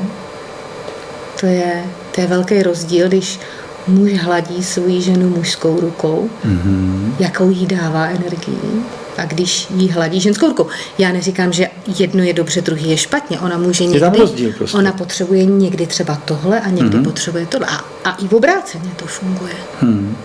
No, to mám takovýho kamaráda, on měl tady bejt a nakonec tady není a on říká, já mám připravený krásný dotaz. A byl tak jako smutnej, že ho tady zdravím draka, že ho nemůže říct, tak já ho s dovolením teda vznesu. Říkal, jestli je rozdíl v tom, jestli muž ženě stimuluje G-bod pravou nebo levou rukou. No tak co myslíš, Jardo? Tak já z těch tvých řečí cítím, že to je velký rozdíl. Velký rozdíl, ano. A nic. A zejména záleží, jestli je pravák nebo levák, nebo skrytý levák, nebo skrytý pravák. No ale a muž co jsou ona velký. taky potřebuje? A co ona v ten moment potřebuje? Protože vlastně ta mužská energie je po povrchu a je intenzivní a ta ženská energie jde do hloubky a je jemnější. Takže já si myslím, že je potřeba to vyzkoušet. Víš, jako... Střídat ruce. Střídat ruce, no. Víš, to je legrační, že já mám dojem, že prostě to je fakt všude. Že opravdu se to prolíná celým životem, no. Jo, já jsem si představil i takový ty rodiny, kde třeba je tím zvláštním nešvarem, že rodič jako fyzicky trestá dítě, jaký může nastávat zmatek, když maminka trestá omylem ženskou rukou, o který si myslí, že je mužská. No. No. Jak to, co to pro to dítě v tu chvíli je? Víš, jaký to můžou být zvláštní zápletky? A nebo taky si představ, že otec přistoupí ke svému synovi, chce ho podpořit a tak ho podpoří tou ženskou rukou. Jo, poplácat. Syna jako. skrytýho leváka ještě. No, nebo třeba, jo. Jo, že to... Já myslím, že škoda, že Woody Allen tohle to nějak, nebo Ten by se s tím určitě já vypořádal. cítím, že to byl fantastický film od Woody Allena. No. Že by se ty lidi pořád jako by neviděli bod G, jestli, No. nevím, bylo to dobře, nebo co myslíš? No. Co použít. Ta levá byla lepší. Hele, To. teď si řekl Woody Allen a No. mě se, já jako viděla jsem nějaký jeho filmy, už je to hodně dávno a jediná scéna, kterou si z těch jeho filmů pamatuju, tak je, jak unikne to obrovský ňadro a oni to chytají, nevím, jestli to znáš, to ty obrovský podprsenky. No jistě. A připomněla jsi mi jednu věc, kterou jsem neřekla, která v těch přínosech. Ženy se jim velmi změní výraz v obličeji. Oni zjemní a změknou. Tak jako, a i se jim vytvaruje tělo. A ano, nějaká kurzistka nebo ze srandy Karlovy poslala účty za podprsenky, že vlastně opravdu prostě Změnila prsa. No prostě se jí zvětšily prsa. Říkal, že to je asi u 20% jako žen. Neuvěřitelné. Že jim, no tak prostě ta ženská energie vlastně najednou jako může ven. No. No. On Takže je to opravdu výhodný pro všechny. No, ne, jo, a on ještě říká, pánové, zapomeňte. Jo, tam Ne. To nefunguje. nefunguje. Honzo, ne? Že třeba penis se zdvojnásobil. Ne. No, on může být třeba líp, jako, ano, Že líp pracovat. může líp pracovat, Ano. jako určitě, to jako může, ale to zvětšení tam prej jako, to narůstání tam je u těch žen hlavně, no. Takže, ale u těch prsou. Já jsem se teďko, jsme se s Karlem bavili o tom, jaký on má vlastně statistický úspěšnost nebo něco. Že jsi říkal 20 let? 20 let to 20 dělá let, a asi 1500 nebo Jasně, 1600 takže lidí to už prošlo je těma tedy, seminářema. to už musí být nápadné nějak. Tak to musí být nápadné a on tvrdí, že pro 10% lidí, kteří projdou tím seminářem, se jedná o záchranu života. Že jsou už tak jako, Jasně. že prostě to je pro ně tak těžký. Pro 50% přibližně jim to výrazně zkvalitní a zjednoduší a zlehčí život. Jsem třeba měla lidi na semináři a psala mi manželka toho chlapíka a ona říká, hele, on se chová, jak kdyby vyhrál v loterii. Vyřešil si prostě během 14 dní si vyřešil s otcem věci, který prostě nebyl schopný si vyřešit. Fakt, že se jak kdyby vyhrál v loterii. No. A takže 50% to jsou jeho statistiky. Zlepší život výrazně, přibližně 15% to trochu zlepší život, zkvalitní a 25% vlastně neudělá nic. To znamená, že ty lidi vlastně ani nemají potřebu, nebo prostě není to jejich téma, kdy vlastně, že projdou tím testováním, zjistějí, že jsou skrytí leváci a nechají to být. Ale jo, to, jako, to tak může být. No, svobodná volba. Jasně, a i opravdu v tomhletom, jak bych se to řeklo, jak to říká Leonid Andrejev, ve světle zapadajícího slunce byla naše věznice překrásná. Jo, můžeš si zvyknout i na tu věznici a vidět, jak je krásná v tom světle zapadajícího slunce. To jako, dokonce ten člověk může i tak jako mentálně podle mě vytvořit si takovou náhražku toho světa a si ho jako, protože on si ho může vytvořit vlastně přijatelně, že jo. Tam není nutný, si myslím, když on to hodně se přesune do té mysli, že jo, hledá tam ty vysvětlení a tak dále, tak není nutný, aby on to otáčel proti sobě a on se může naučit to tvořit jako jinak vlastně. Takže mu to tolik nevadí, že to umí jakoby utlumit třeba tou opravdu vlastně dobře rozvinutou racionalitou. Jo. A ten potom třeba řekne, já už to nebudu, protože by to bylo moc složitý pro mě předělávat. Ano, některým lidem jenom stačí to vědomí. No. Že to prostě, že to takhle je a nepotřebují to Jasně. vůbec měnit. No. Tak jestli máme ještě Dotaz? nějaký? Jo, jsou tady dotazy. Ano. To, jak správně u toho dítěte vypozorovat praváctví nebo leváctví. A jedna paní tady dokonce píše, že má dceru, která má 4 roky a dobrovolně nebo od začátku používá levou ruku, ale přesto má nadpoloviční většinu těch příznaků, co jste tam měla uvedených. Tak jak to správně? 4letá dcera? No, Tak tyhle ty příznaky. menstruace? já nechci dělat.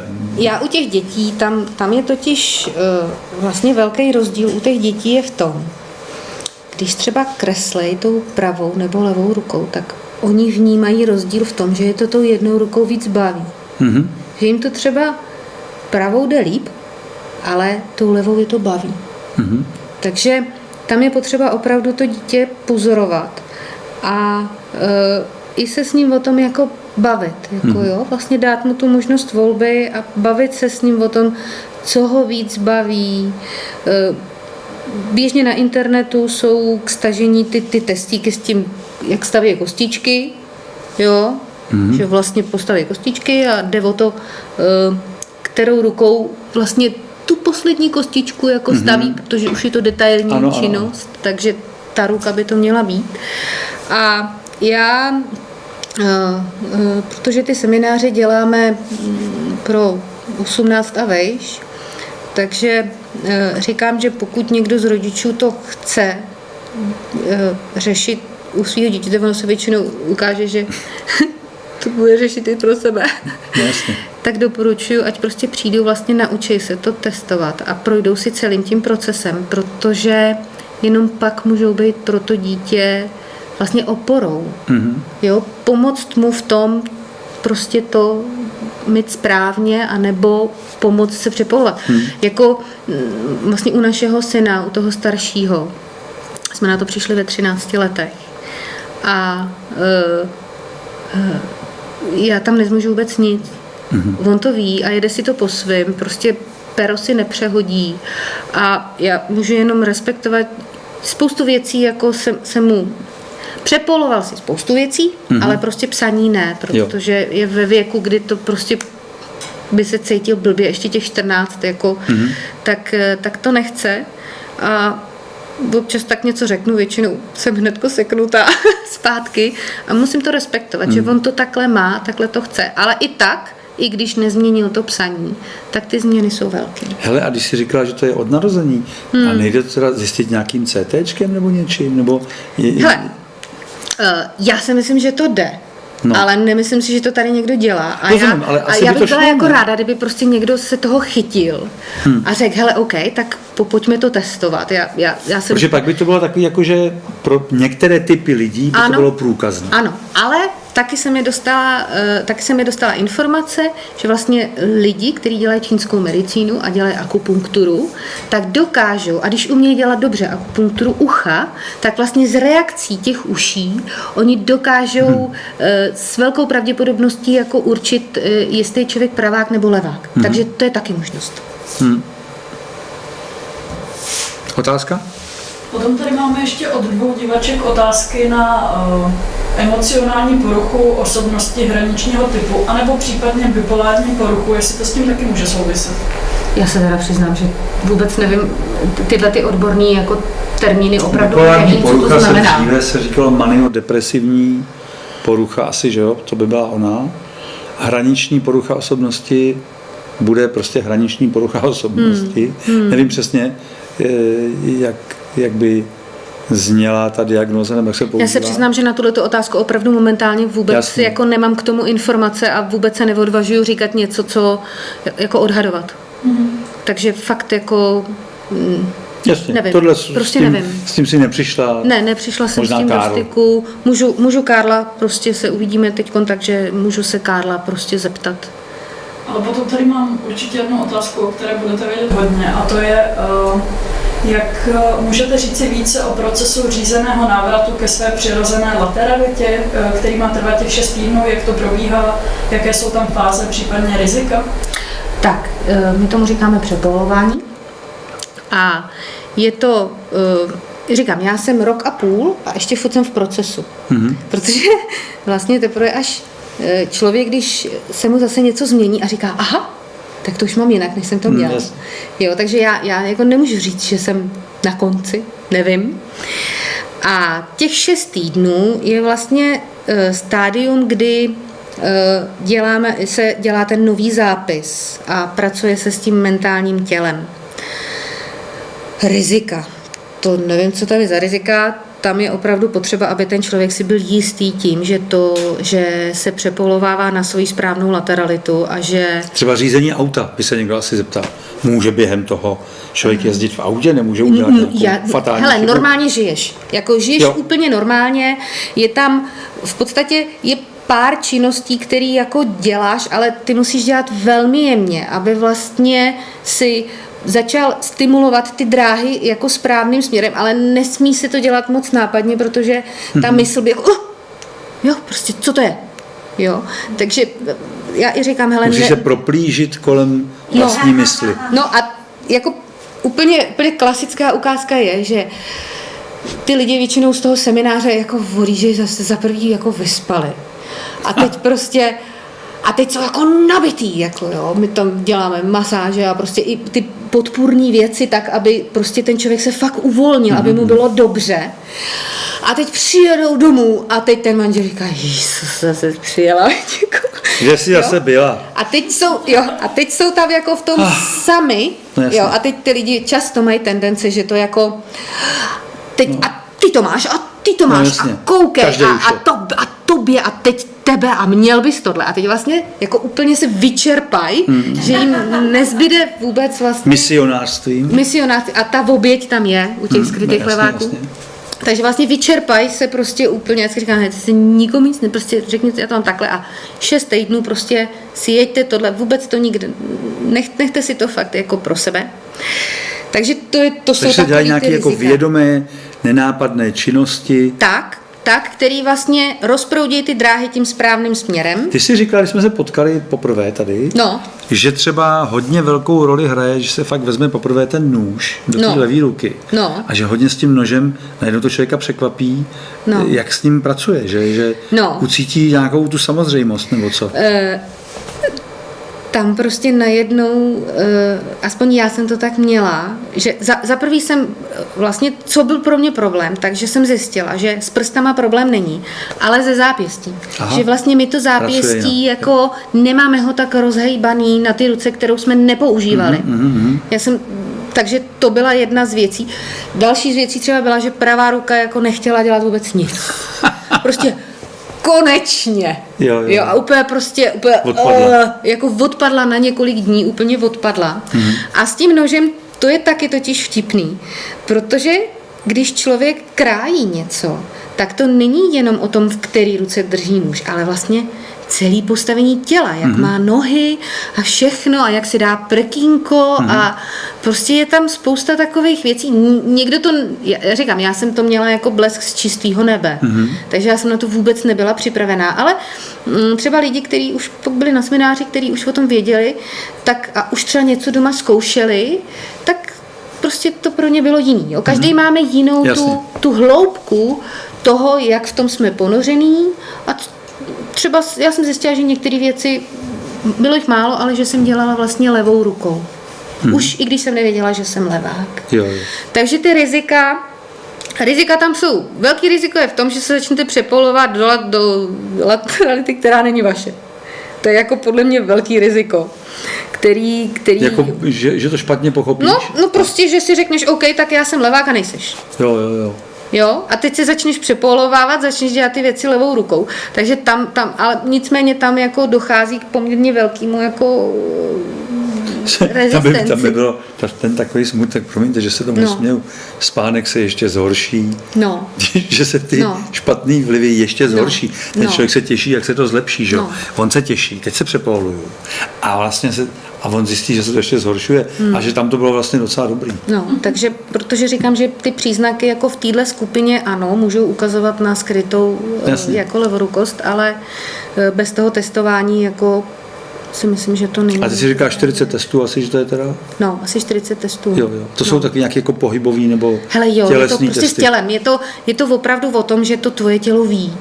A vlastně celým tím seminářem se jako to prolíná, že vlastně vlastně se uvolnit a nechat to tělo, ať se projeví, což pro ty skrytý leváky, který to mají jako na výkon a teď to potřebují vidět a přesně a kolik jako a tak to je jako to je moc těžký a pro mě třeba bylo moc zajímavé, když jsem na tom semináři byla jako po několikátý a teď jsem viděla už z toho, že to mám za sebou, už v tom nejsem a teď jsem viděla jako ty lidi, jaký oni mají, prostě co se jim děje, jaký to je jako příšerný proces toho boje vnitřního. Je to velká změna. Je to velká změna identity. Takže ještě vy jste si to doma užili, že jste to oba přehazovali současně, což si myslím, že byla velká podpora nějaká taková v tom procesu, že je to asi těžký právě, když takzvaně i ten partner je na tebe jakoby zvyklý nějak, že jo, a teď mu to přijde, tady se mi nějaká jiná manželka rýsuje, nebo co, a nemusí být rád, že jo, jako zpočátku, může být zmatený. A nebo to může vyvolat zmatek, že jo, v těch lidech, v dětech, v okolí, v rodičích. Třeba ti to zase přelítlo přes nos, tady budeš čekat najednou, asi nech toho, už toho nech. Hergot Lucko, co blbneš? Já ti dám levou ruku. Jo. Přesně tak. Že to může hrát svoji roli všecko. No. Ale je to právě i zajímavé jako to téma, do jaký míry to okolí má tendenci pořád někomu vandrovat do toho, co má on dělat. Jo. To je to, proč já miluji ty indiány, že jo? Kteří, ať každý dělá to, co chce, to, co ho baví, to, co miluje a nikdo to neposuzuje, jako proč to dělá. Tak to dělá, no, tak ho to baví. A my jsme pořád takový to bys neměla. To bys neměla, Lucko. To bych neměla. Právě nemůže to být nebezpečné. Jo? Může to být nebezpečné. Ale je nebezpečné něco cokoliv, že jo? No. Vyjdu z domu, to je tak nebezpečné. Nůž je neuvěřitelně nebezpečný. Jistě, to je plný desperádů, normálně ta ulice, že nevíš, kdo tě přepadne, nikoho nepoznáš, že jo, svoje známí a tak. Je to složitý dneska se vyznat v tom životě. Tam na tebe někdo mluví, ty mu nerozumíš, co ho huhlá a teďka ještě nevíš, kdo to je. No, tak a on je to tvůj syn, takže potom se nediv, že se ti přehodí lateralita, eins, zwei, drei. No ne, je to srandovní, taková ta touha po nějakým normování, chování a to je tak zvláštní. Já vždycky se tomu směju v tom, že my víme dneska, že teda všechno, co tento vesmír vytváří, je unikátní. Pilové zrnko, sněhová vločka, všechno je unikátní. A u lidí, jakoby nám to přišlo, že dobře, odsaď pocať, ale pak teda prváci, druháci, třetíáci, čtvrtáci, praváci, leváci, takhle. A obor, kde my rozvíjíme unikátnost, kde rozvíjíme to, že člověk je unikátní, to je kriminalistika. Tam jsou unikátní otisky prstů, unikátní DNA. Tam ty můžeš dopadnout pachatele. A aby se mohla dopadnout toho unikátního pachatele, který ti furt uniká někam, tak ty potřebuješ unikátní znaky. A tak se najednou zjistí slina, všechno, cokoliv, vlas, unikátní. Najednou se to ví. A my to rozvíjíme v oboru, kde chceme dopadnout viníka. A ve škole, že bychom řekli dětem, tak, děti, teď vás tu sedí 25 unikátů a bude velmi zajímavý pozorovat, jak se navzájem, jak se budete projevovat a tím se budeme učit společně právě tím pozorováním těch unikátních přístupů. A místo toho chceme, aby to dělali všichni stejně. Že? A jedno z těch primitivních věcí je to praváctví, ta pravostranná společnost a tak dále. Tam je to takový očividný, ale pak je to v každém detailu. Že? Pak je to už v tom jakoby chlapečci v modrým, holčičky v růžovým, protože tak to je správně prostě, hotovo, a tak dál. Je to srandovní. Kluk si nehraje s tímhletím, s panenkou, ten si hraje se samopalem. Holčička si hraje s panenkou a ne se samopalem, ne. Jo, a teď se to tam může míchat ještě v tom potlačení těch dominantních a kreativních, teda prohození těch hemisfér a může vznikat nádherný galimatiáš, který teda vlastně vznikl. Který tu je. Já jsem v podstatě moc vděčná za to, že jsem si mohla vyzkoušet obě ty varianty. A v tomto pořadí je to lepší. Je to úlevné. A mám jako velký pochopení a vlastně i to byl důvod, proč jsem se jako nějakým způsobem v uvozovkách nechala nastrkat do toho, abych tohle téma nějakým způsobem vlastně vynesla ven. A Já si rozhodně nemyslím, že jsem nějaký prostě zachránce, nebo prostě, že tady teď prostě bude šílenství a teď všichni se budou přepolovávat. To prostě nikdy to tak nebylo, jo. To prostě to nefunguje, ale třeba se najdou lidi, kteří to prostě osloví a prostě řeknou si, hele, No tak to určitě. to je zajímavý, prostě pojďme to prozkoumávat dál, protože já, jak se do toho furt ponořuju, tak teď mám jedno téma, který mě fakt jako zajímá. Zatím jsem neměla možnost a to je kreslení pravou hemisférou. Mhm. Jak bych to Nebo tou kreativní hemisféru. ne, oni to všichni nazývají pravou takhle, hemisférou. jo. Oni to takhle nazývají a mě to fakt jako hodně zajímá. Já bych to chtěla bych to prozkoumat, jak ta metoda funguje a jak to teda vlastně funguje. Jo. Jestli teda opravdu se tam kreslí pravou hemisférou, anebo dominantní, nebo kreativní, jak to prostě je. Takže to bych ráda prozkoumala. Neměla jsem teď ještě možnost se účastnit nějakého semináře. No působí to zvláštně. Já znám jednu osobu, která to provozuje jako lektorka a tam jej ukazovala, tam je hodně zvláštní, že ona ti fakt ukáže, co namaluje ten člověk, když tam přijde, jo, tak ona řekne, tak namalujte obrázek, něco sebe, nebo... A on namaluje tak, jak to umí. No a pak po těch pár dnech toho kurzu maluje neuvěřitelně. Říkám, že mě to zajímá. Ten rozdíl je tak obrovský, že ne vždycky, ale mnohdy, že skoro tomu nechceš věřit. Že si říkáš, ty vado, to teda je skoro to nejde. Ale určitě můžete seznámit, dám ti pak spojení, znám osobu, která se tím zabývá. Dobře. V Hradci Králové. A jestli se dívá, líba, tak ji zdravím. A ta myslím, že by ti k tomu mohla říct, nebo protože to dělá dlouho, tak by určitě ti poskytne nějaké cenné poznatky z toho kurzu. Ale správně teda by ten název asi měl být kreslení kreativní hemisférou, jestli to chápu. Nebo to by měl být smysl toho. Já nevím, já to nemám prozkoumaný. Jo, já nemám to ještě prozkoumaný, ale... Nebo by se to mohlo jmenovat kreslení tou opačnou hemisférou, než jste zvyklí kreslit. Třeba. No. Tak máme tam něco? Máme tady dotaz, ale to už možná padlo, když tak řekněte. Předškolákovi udělali ve školce test a vyšla skřížená lateralita, protože má dominantní levou ruku a pravý oko. A znamená to, že píše zprava doleva a zrcadlově obráceně. Jak s tím pracovat? Syn je od malička levák. Takže on je Levák. Má levou ruku, pravý oko. A výsledek je, že píše zprava doleva a zrcadlově obráceně.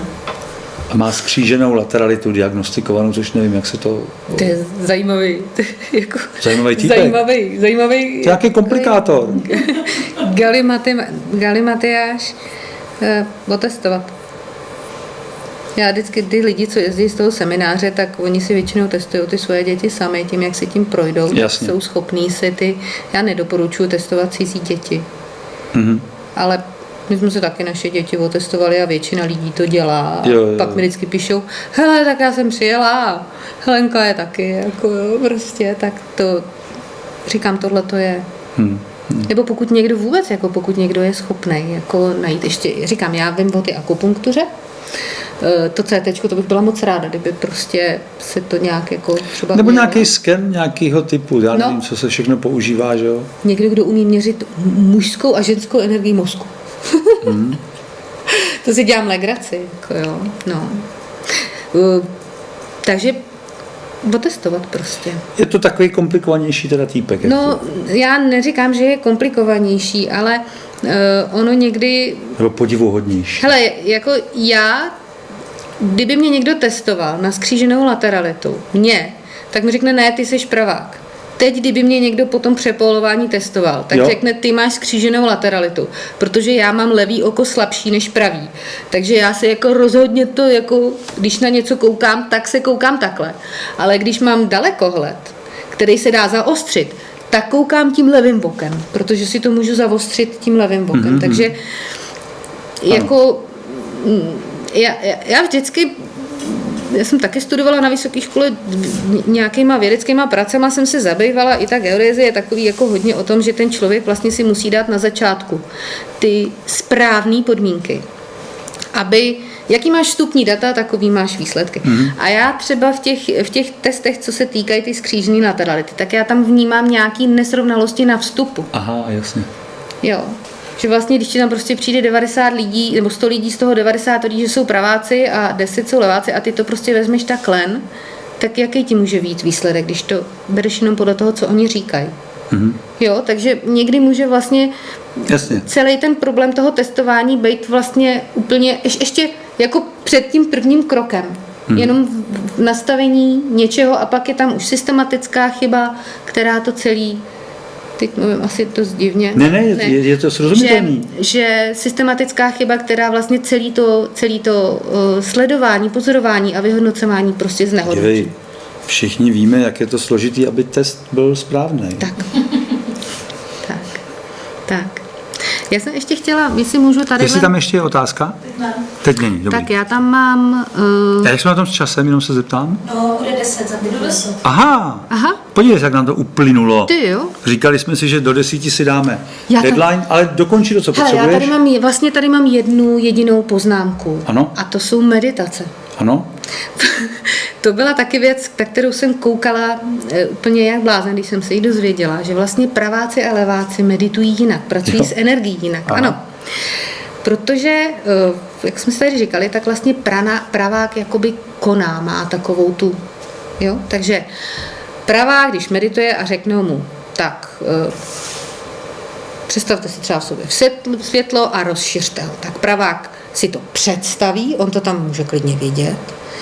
A teď to takhle vezme a takhle s tím světlem jako posune. Jo? A mně tohle nikdy nešlo. Vůbec. Já jsem prostě tyhle věci vůbec nezvládala. Měla jsem sice krásné vizualizace, ale když jsem se dozvěděla, jak medituje levák, tak se to všechno úplně jinak to bylo. Takže levák, když má třeba meditovat, tak on nemůže konat, protože má tu leváckou tu energii. Takže on, když má něco rozšířit, tak on se chová jako královna. Staníš se. A ono se to stane. A já třeba z té mý vlastní zkušenosti jsem to měla tak, že když jsem to tam jako takhle cpala, tak vlastně jsem tam cpala do toho tu mysl a ona mi tam ty obrazy všechny vytvářela. A teprve, až když jsem to přestala dělat, tak jednak mi všechny ty obrazy úplně zmizely. Takže já jsem, všecko zmizelo. Ale časem vlastně se začalo samoobjevovat úplně, jak když člověk jako přeladí na jinou frekvenci, na jemnější, tak vlastně si začaly ty věci sami objevovat. Takže to jsem chtěla jenom říct, že i na takovouhle věc to je v tom rozdíl. Je to jemné. Je to tajemné. Je to vzájemné. To je hezký. Tak, jestli tam není otázka? Není. 10. hodina se nám, krásně nám to uběhlo. Myslel jsem si, že je méně teďka, když jsem se ptal, tak jsem netušil, že už to takhle se navršilo. My mnohokrát děkujeme všem. Víme, jestli někdo koukal, kolik lidí se kouká? Máme o tom nějakou zprávu, kolik lidí můžeme pozdravit? To ví asi Martin vzadu. To ví Martin vzadu. Martine, slyšíš nás? No, vás slyším. Jsi schopen vykřiknout, kolik lidí kouká? Mám tam doběhnout? Kolik? 1000? To je dobrý. To je krásné číslo. 1000! Zdravíme 1000. Díky. No tak my zdravíme 1000 lidí. To je nádhera. Tak to je velký, no tak to je velký hlediště. To je velký hlediště. To je nádhera. Tak všechny zdravíme, připomeneme www.správnalateralita.cz a já moc děkuju Lucko Vřešťálová alias Veroniko. Děkuju moc, že jsi přišla i s Honzou, že jste přišli tady takhle nás potěšit, obohatit a ukázat možnosti netušené. Lucie Vřešťálová. Děkuju. Já děkuji za pozvání a za odvahu to šířit. Bylo mi potěšení. Mě tak. Mějte se krásně. Dobrou noc, dobrý spánek a otestujte se.